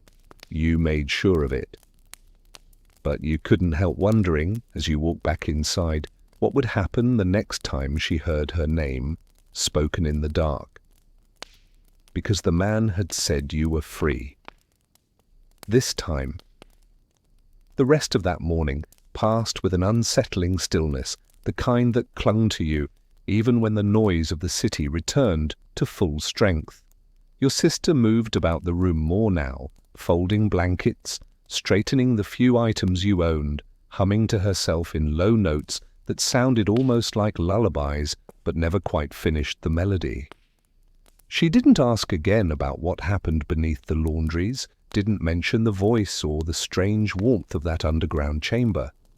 It was as though her mind had placed it on a shelf, far enough out of reach that it couldn't be touched by the daylight. But you hadn't shelved anything. The coin in your boot rubbed against your ankle with every step, a steady reminder that none of this had ended, only paused.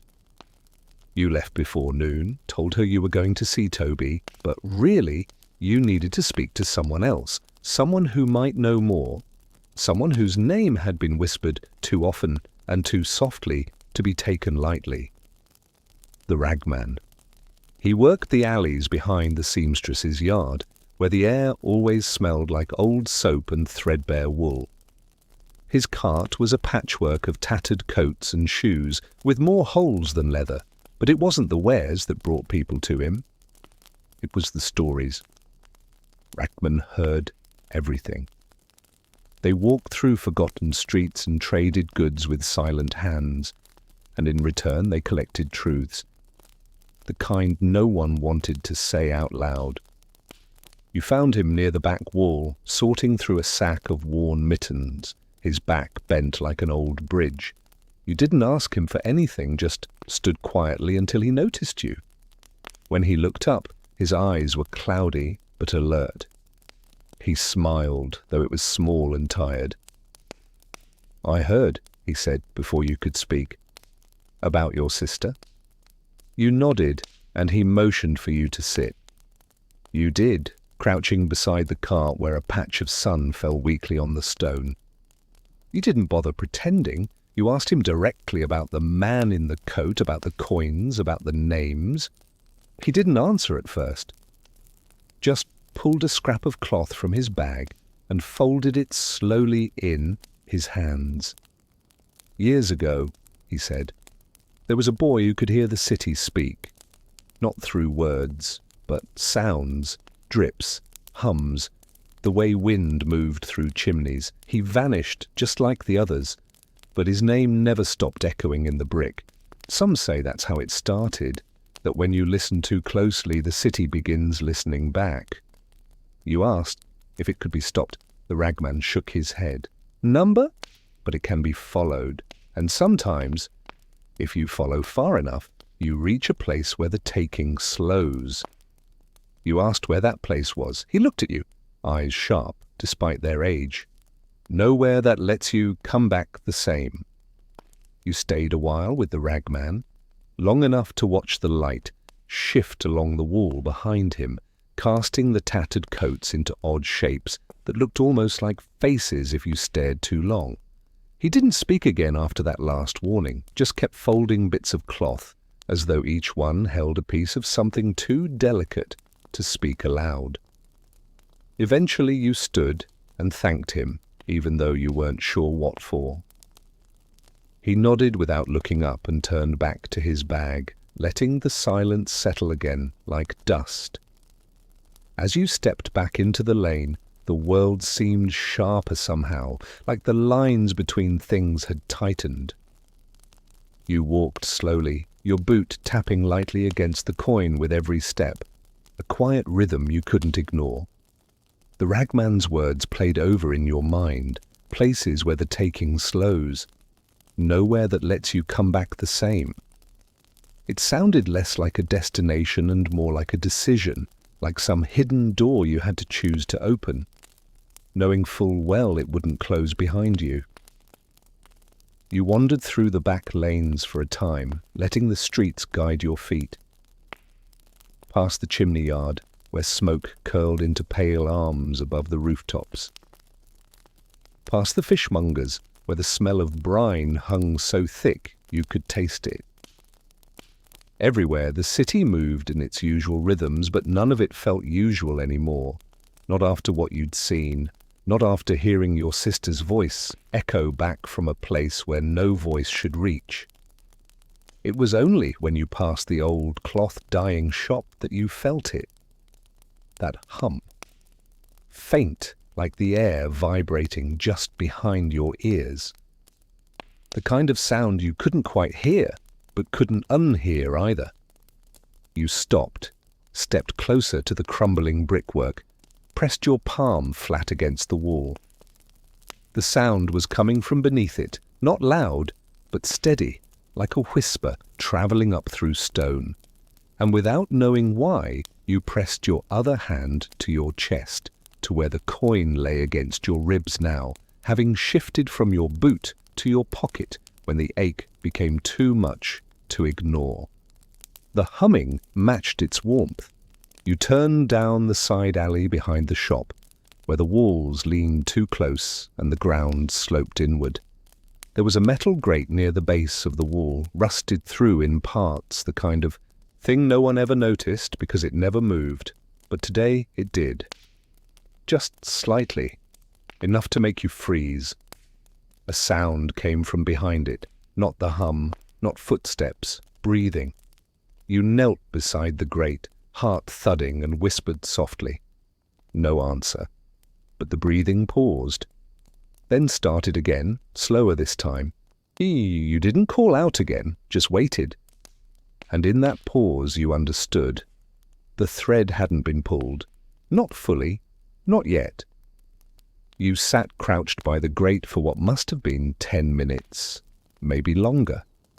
Your knees aching against the cold stone, and your breath forming small clouds that drifted back toward your face. The breathing on the other side didn't change, didn't retreat, didn't come closer. It remained just there, steady, low, human. You could hear the slight rasp of air catching in a dry throat, like someone trying not to make noise, as if silence was their last shield. You didn't call again. Words felt too heavy, like they might break whatever fragile moment was happening here. Instead, you reached into your coat pocket and touched the coin, letting the edge of it press gently against your palm. It was still warm. Your eyes scanned the edge of the grate, fingers tracing along the rusted seams. The metal was old, eaten in places by years of rain and ash. You pushed against it gently and felt it shift, just a fraction. But it was enough. Enough to know it wasn't fixed in place anymore. Someone had moved it. Or something. You stood then, brushing your hands against your coat, trying to make sense of what to do. If someone was down there, they'd been left, or maybe they had stayed. The breathing hadn't sounded desperate, not frantic, just patient, like it had been there before you arrived and would be there long after you left. It didn't cry for help, it didn't plead, it waited. And that was what unsettled you most. You were used to the kind of fear that screamed. This one was quieter. It asked for nothing. You walked back through the alley slowly, your boots scraping lightly against the damp stones. The city had begun to fold into evening once again, the sky tilted into the familiar dim grey that never quite became dark, and the lamps began to flicker into life one by one. As you passed under a broken archway near the butcher's corner, you caught a glimpse of your reflection in a puddle. Your face looked older than you remembered, not with lines or years, but with knowing.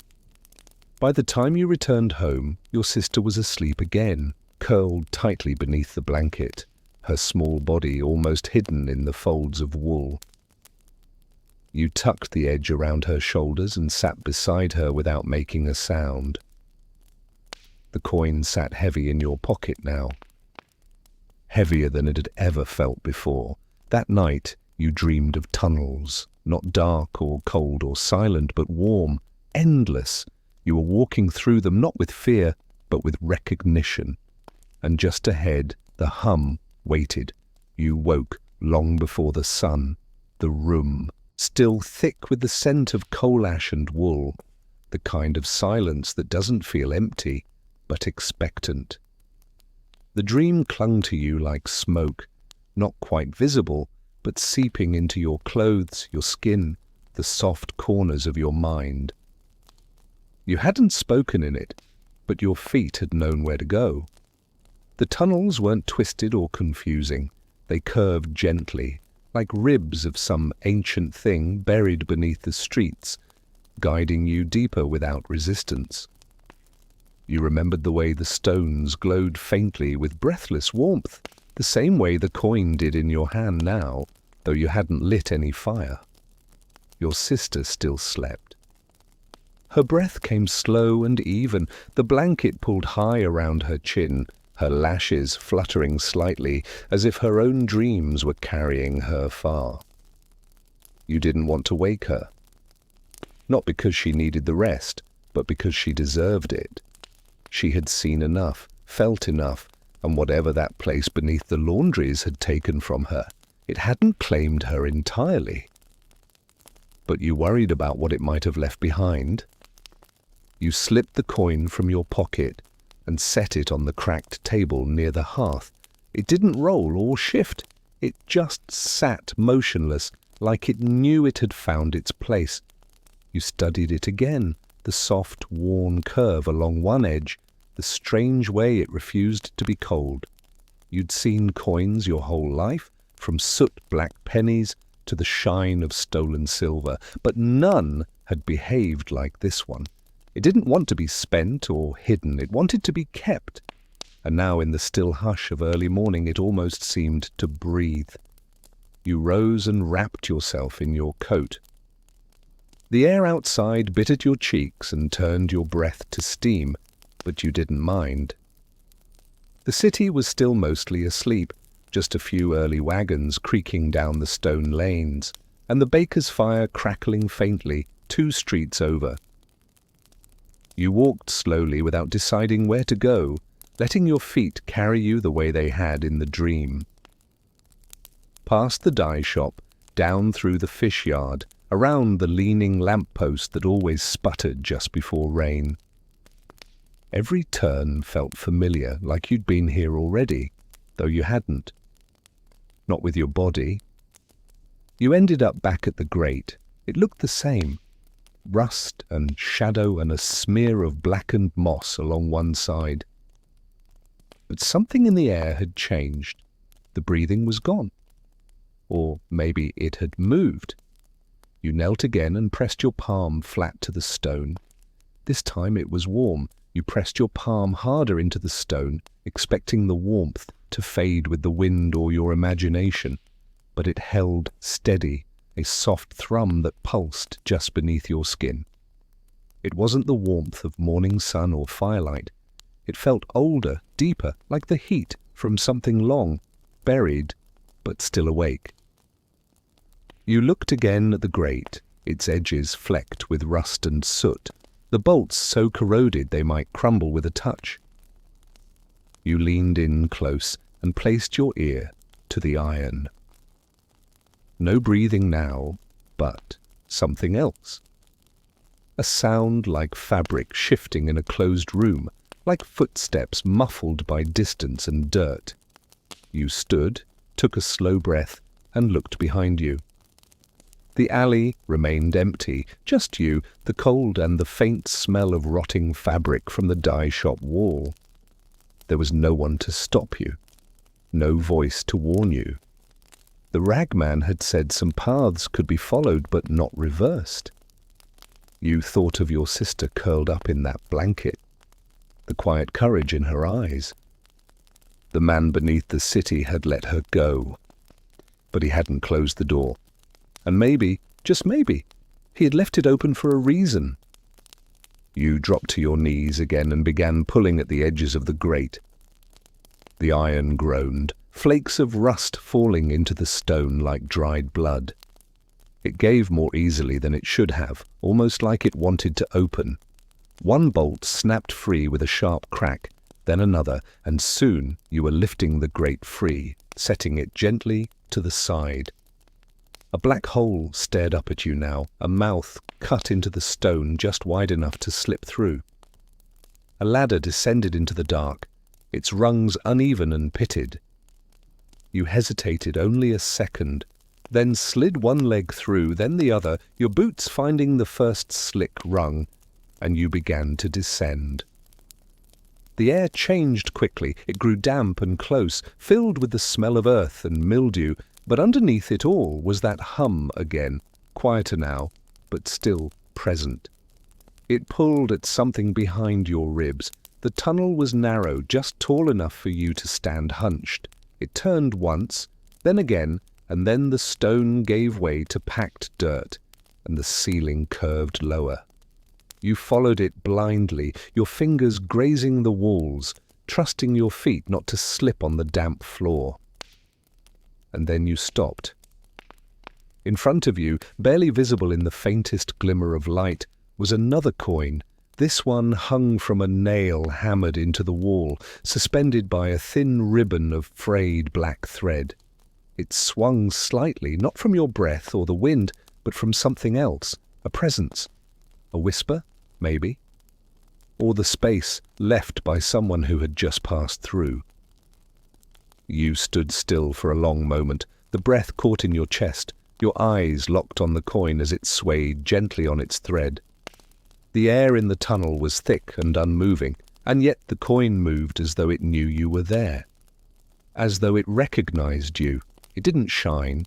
It wasn't polished or even clean, but somehow it glowed with the same strange warmth you'd felt pressed into your palm the night before. The ribbon holding it was torn along the edge as though someone had tried to remove it once but hadn't finished. It looked like it had been waiting there, exactly at that spot in the tunnel, for someone who might know what it meant. You reached out without thinking, the tips of your fingers brushing the metal. It didn't burn, it welcomed. The coin tilted toward you as if to be taken. You plucked it from the nail, careful not to snap the brittle thread, and held it close. It felt heavier than the one you kept wrapped in your pocket. Not in weight, but in memory. There was something inside it, like the echo of a name spoken too many times in too many voices, and though you couldn't hear it clearly, you understood it belonged to someone, a child maybe, or someone lost long ago. You turned it over in your hand, and there it was again, the same strange marking, worn smooth, but still clinging to the edge of the surface like a secret no one could quite erase. You didn't know why this one was hung here, just at this turn in the earth, nailed into silence. But it felt less like a warning and more like a message, a trail marker, a signal for those who had chosen to keep going when they should have turned back. You moved deeper into the tunnel, the dirt beneath your boots giving slightly with each step, the walls whispering with moisture and age. The hum grew stronger the farther you walked, not loud but steady, like a thread you were following that led away from the surface and into the marrow of the city itself. You began to see signs that someone else had passed through. A smear of soot along the wall, the faint heel mark of a small boot, a crumpled bit of ribbon that looked exactly like the kind you now held. And then you heard the whisper. Not a voice. Not quite. It came like breath drawn into lungs that had forgotten how to breathe, a sound so faint it barely registered, and yet it reached you in a way no noise ever had. It spoke not with words, but with presence, a feeling that wrapped itself around your spine and tugged gently, urging you forward, not in fear, not in haste, but in knowing. The tunnel curved again, just slightly, and the air grew warmer still. Your fingers brushed against the pocket where you'd kept the first coin, and suddenly both of them seemed to pulse at once, like two heartbeats in different chests remembering the same sorrow. You were getting close now. Not to an end, but to the beginning of something no one had written down. The tunnel did not widen so much as it unfurled, like a fold in the city had quietly released itself beneath your feet, revealing a space that had been waiting behind the veil of stone and dirt. The room ahead wasn't large, but it felt vast, not in dimension, but in depth. The kind of depth that didn't pull downward but inward, into the marrow of your memory, your breath, your very sense of time. There were no lanterns, no torches. And yet there was light, faint, soft, the colour of damp linen left beneath morning frost. It spilled from cracks in the walls, from beneath stones that pulsed gently like sleeping things. You stepped inside without hesitation, not because you felt brave, but because turning back felt like forgetting something you were never meant to forget. The air was heavy but breathable, like being underwater without drowning. Around the edges of the room, draped across low wooden shelves and crooked metal hooks, were tokens, ribbons, coins, bits of thread, and names. Some scratched into stone, others stitched into scraps of cloth too faded to read. And then, at the very centre of the room, stood the chair. It was simple, wooden, splintered at the edges from age or pressure. Nothing about it should have drawn your eyes, but you couldn't look anywhere else. Because seated in the chair, his back impossibly straight, hands resting calmly on the armrests, was the man. Not a dream this time. Not a whisper behind a cellar wall. He was here. Whole, real, or something very close to it. His coat was darker than you remembered, more worn at the collar. The buttons looked like they'd been sewn on by different hands at different times. His face was still smooth, calm, but something in his eyes had shifted. Less watching, more knowing. He didn't smile. He didn't greet you like an old friend. He simply tilted his head slightly, the way someone does when they've heard footsteps before they expected them. "You came alone," he said, voice soft and sure, as if you were finishing a conversation you hadn't started. You didn't answer right away. You were too busy scanning the room for signs of danger, for cracks in the story he was about to tell. But there was nothing hidden here. No ropes. No traps. Just quiet. You finally stepped forward, your boots pressing into soft earth, and asked him what this place was. He looked down at his own hands for a long moment, and when he spoke again, it was without mystery. "This is where the names wait," he said, "before the city forgets them completely." You looked around at the walls, at the tokens, the ribbons, the marks. "And if they're not forgotten?" you asked. He raised his eyes to yours, steady as stone. "Then someone like you carries them instead." The words sat heavy in the air, heavier than the silence that followed them. You looked at the man and tried to understand the shape of him, not just his posture or his coat, or the way his fingers rested so perfectly still, but what he truly was beneath all that. He didn't blink much, didn't fidget. He just existed, rooted to that place like a piece of the stone itself. You turned your gaze back to the walls, your eyes scanning the tokens once more. Some names were etched deeply, others faint, half vanished by time or damp. And yet each of them had a weight, an echo, a pull that made the room feel fuller than it was.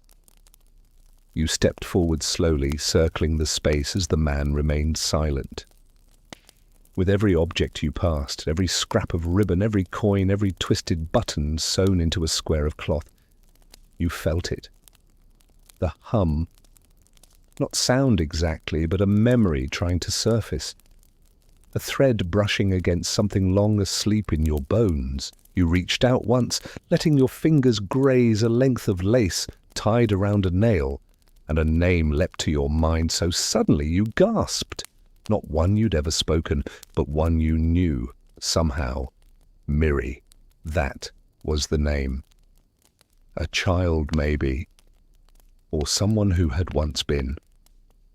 You turned to him then, the question already on your lips. Why? Why gather these names? Why let them slip into this half-space between memory and oblivion? What was the point of keeping them if no one could find them? His eyes followed you now, calm but not cold. There was no triumph in his face, no glee in your confusion, only understanding, old and tired. "Because even the forgotten need witnesses," he said. "Someone has to carry the knowing, not just that they lived, but that they were looked for." You sat then, not in the chair across from him, but on the ground, cross-legged, your back against the wall. Your fingers curled around the coin in your pocket without thinking. You remembered the weight of your sister's hand, how tightly she had clung to you that night. You remembered Toby's pale face and the ragman's warning and the breath that had pulsed behind the grate. All of it began to settle into you piece by piece, not like answers but like understanding. You weren't meant to fix anything, you weren't meant to save them all. But you were meant to remember. The man didn't speak again, he didn't need to. You both knew this moment would end, that you would return to the surface, to your sister, to the city above that forgot more easily than it should. But you would go back different. Not marked by what you had seen, but changed by what you now carried. When you finally rose to your feet, you didn't ask for permission. You simply nodded, and he nodded back. You walked out of that chamber the same way you'd entered it, alone, quiet, your steps measured not by fear, but by the weight of what now rested inside you. The tunnel didn't feel quite the same on the way back. It wasn't darker or colder, but it had changed in its silence. The kind of silence that no longer tries to scare you, but instead invites you to think carefully, to listen inward, to let the rhythm of your breath remind you that you are still walking above the forgotten. And so you did. You moved slowly through the curve of the earthen passage, past the place where the coin had hung, past the crumbled section of wall where you'd brushed against something that remembered your name. You climbed the ladder one rung at a time, the grate above, waiting like a lid you'd never noticed until you'd learned how deep things could go. The street welcomed you, not with warmth, but with familiarity, with the smoke from chimneys and the clatter of a cartwheel dragging across a patch of uneven stone. A woman passed you, carrying 2 loaves of bread in her apron, humming a tune you recognized from your childhood, but hadn't heard in years. The city was still breathing, still forgetting. The walk home took longer than usual, though you followed the same turns, the same narrow streets, with the same peeling shutters and hanging laundry. You noticed more now, the way children looked twice when their names were called, the way water from a broken pipe drew a perfect circle around a missing brick in the wall. You watched a boy roll a hoop down an alley, and for a moment you swore he looked straight at you with a gaze older than his years. But he turned away just as quickly, laughing, chasing after the echo of his own joy. When you finally reached your building, your hands hesitated at the door. Not because of fear, but because of how long it had been since things had felt normal. You stepped inside and climbed the stairs quietly. Your sister was awake, sitting at the table with a cup of water cupped in both hands, her hair still tangled from sleep, her feet bare against the cold floor. She looked at you and didn't ask where you'd been. She didn't need to. There was a steadiness in her eyes now, something that hadn't been there before. She simply nodded, like she had known you would return, like maybe she had seen it too in her own way. You sat across from her, pulled the cloth from your pocket, and laid both coins gently between you. Neither of you spoke for a while. The air in the room was still, and for the first time in many nights, peaceful. And when she finally reached out and touched the edge of one coin, it didn't warm. It simply rested. That morning unfolded slowly, the way a curtain might fall over a stage once the play has ended, but the audience lingers still, not ready to rise from their seats. The light that drifted through the window was muted, not grey or golden, just soft. It touched the tabletop gently, settled into the corners of the room without claiming them, and moved across your sister's face like it had been waiting for her to notice. She didn't speak after touching the coin, neither did you. There was nothing urgent left to say, no demand for explanation or need for stories. The silence between you wasn't heavy, it was whole, complete in the way that only shared knowing can be.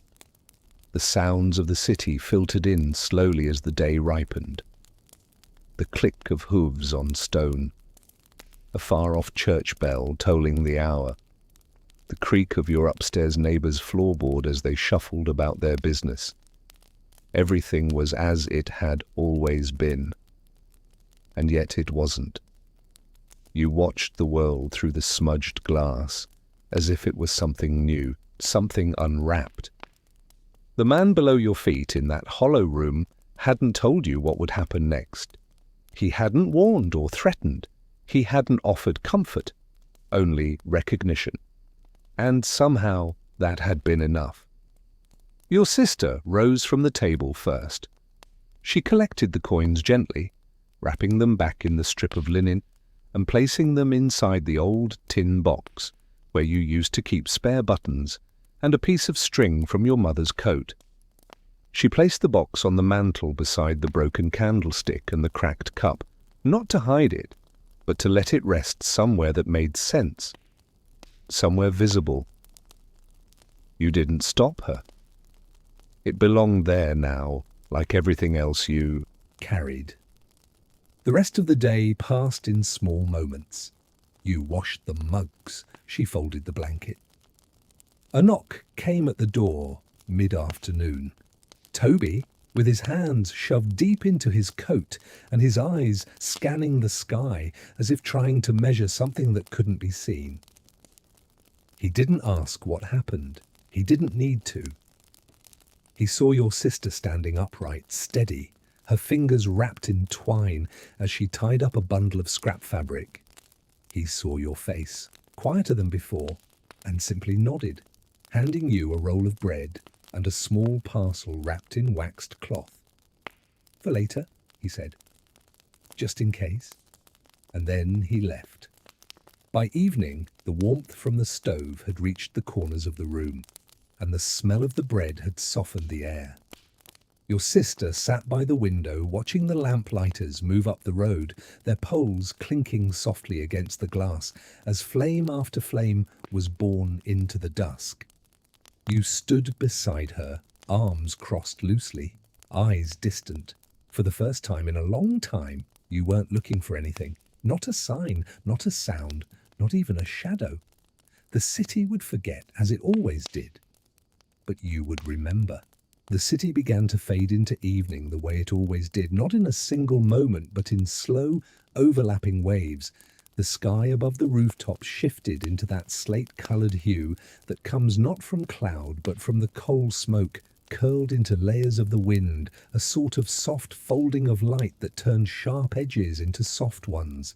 The chimneys had long since woken, sending up steady plumes that the gulls wheeled through, their wings cutting lazy arcs against the thickening dusk. You watched it from the window with your sister at your side, neither of you saying anything. There was nothing left to explain, not to each other. And that was the strange part. After all the silence and fear, the running, the pulling at threads that led far beneath the ground, you had arrived at a kind of stillness that neither of you could name, but both of you knew had weight. She leaned her shoulder against yours and rested her chin on her knees, watching the lamplighter at the far end of the street reach up with his long pole to touch flame to the last unlit lantern.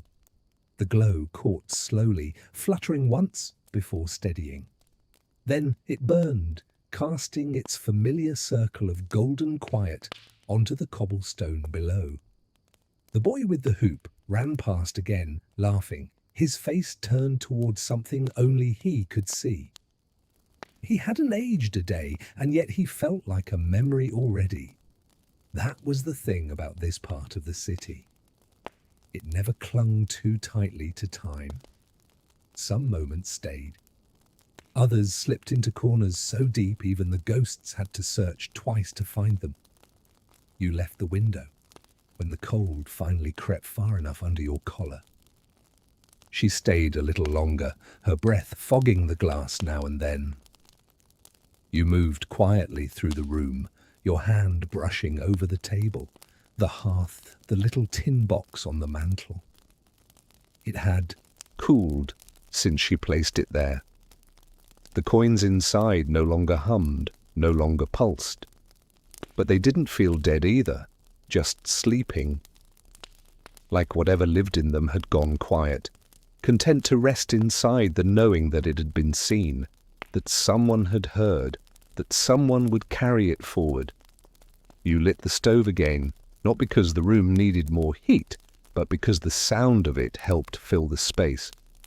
It crackled softly, a voice that asked nothing of you, except to be fed now and then. You sliced the bread Toby had brought and spread what little butter you had left across it. When your sister returned from the window, she accepted her share with a small nod of thanks, then curled into the old chair near the fire, pulling her knees close, the bread in one hand, the other resting loose in her lap. You sat across from her, the stool creaking gently beneath you, and ate in silence.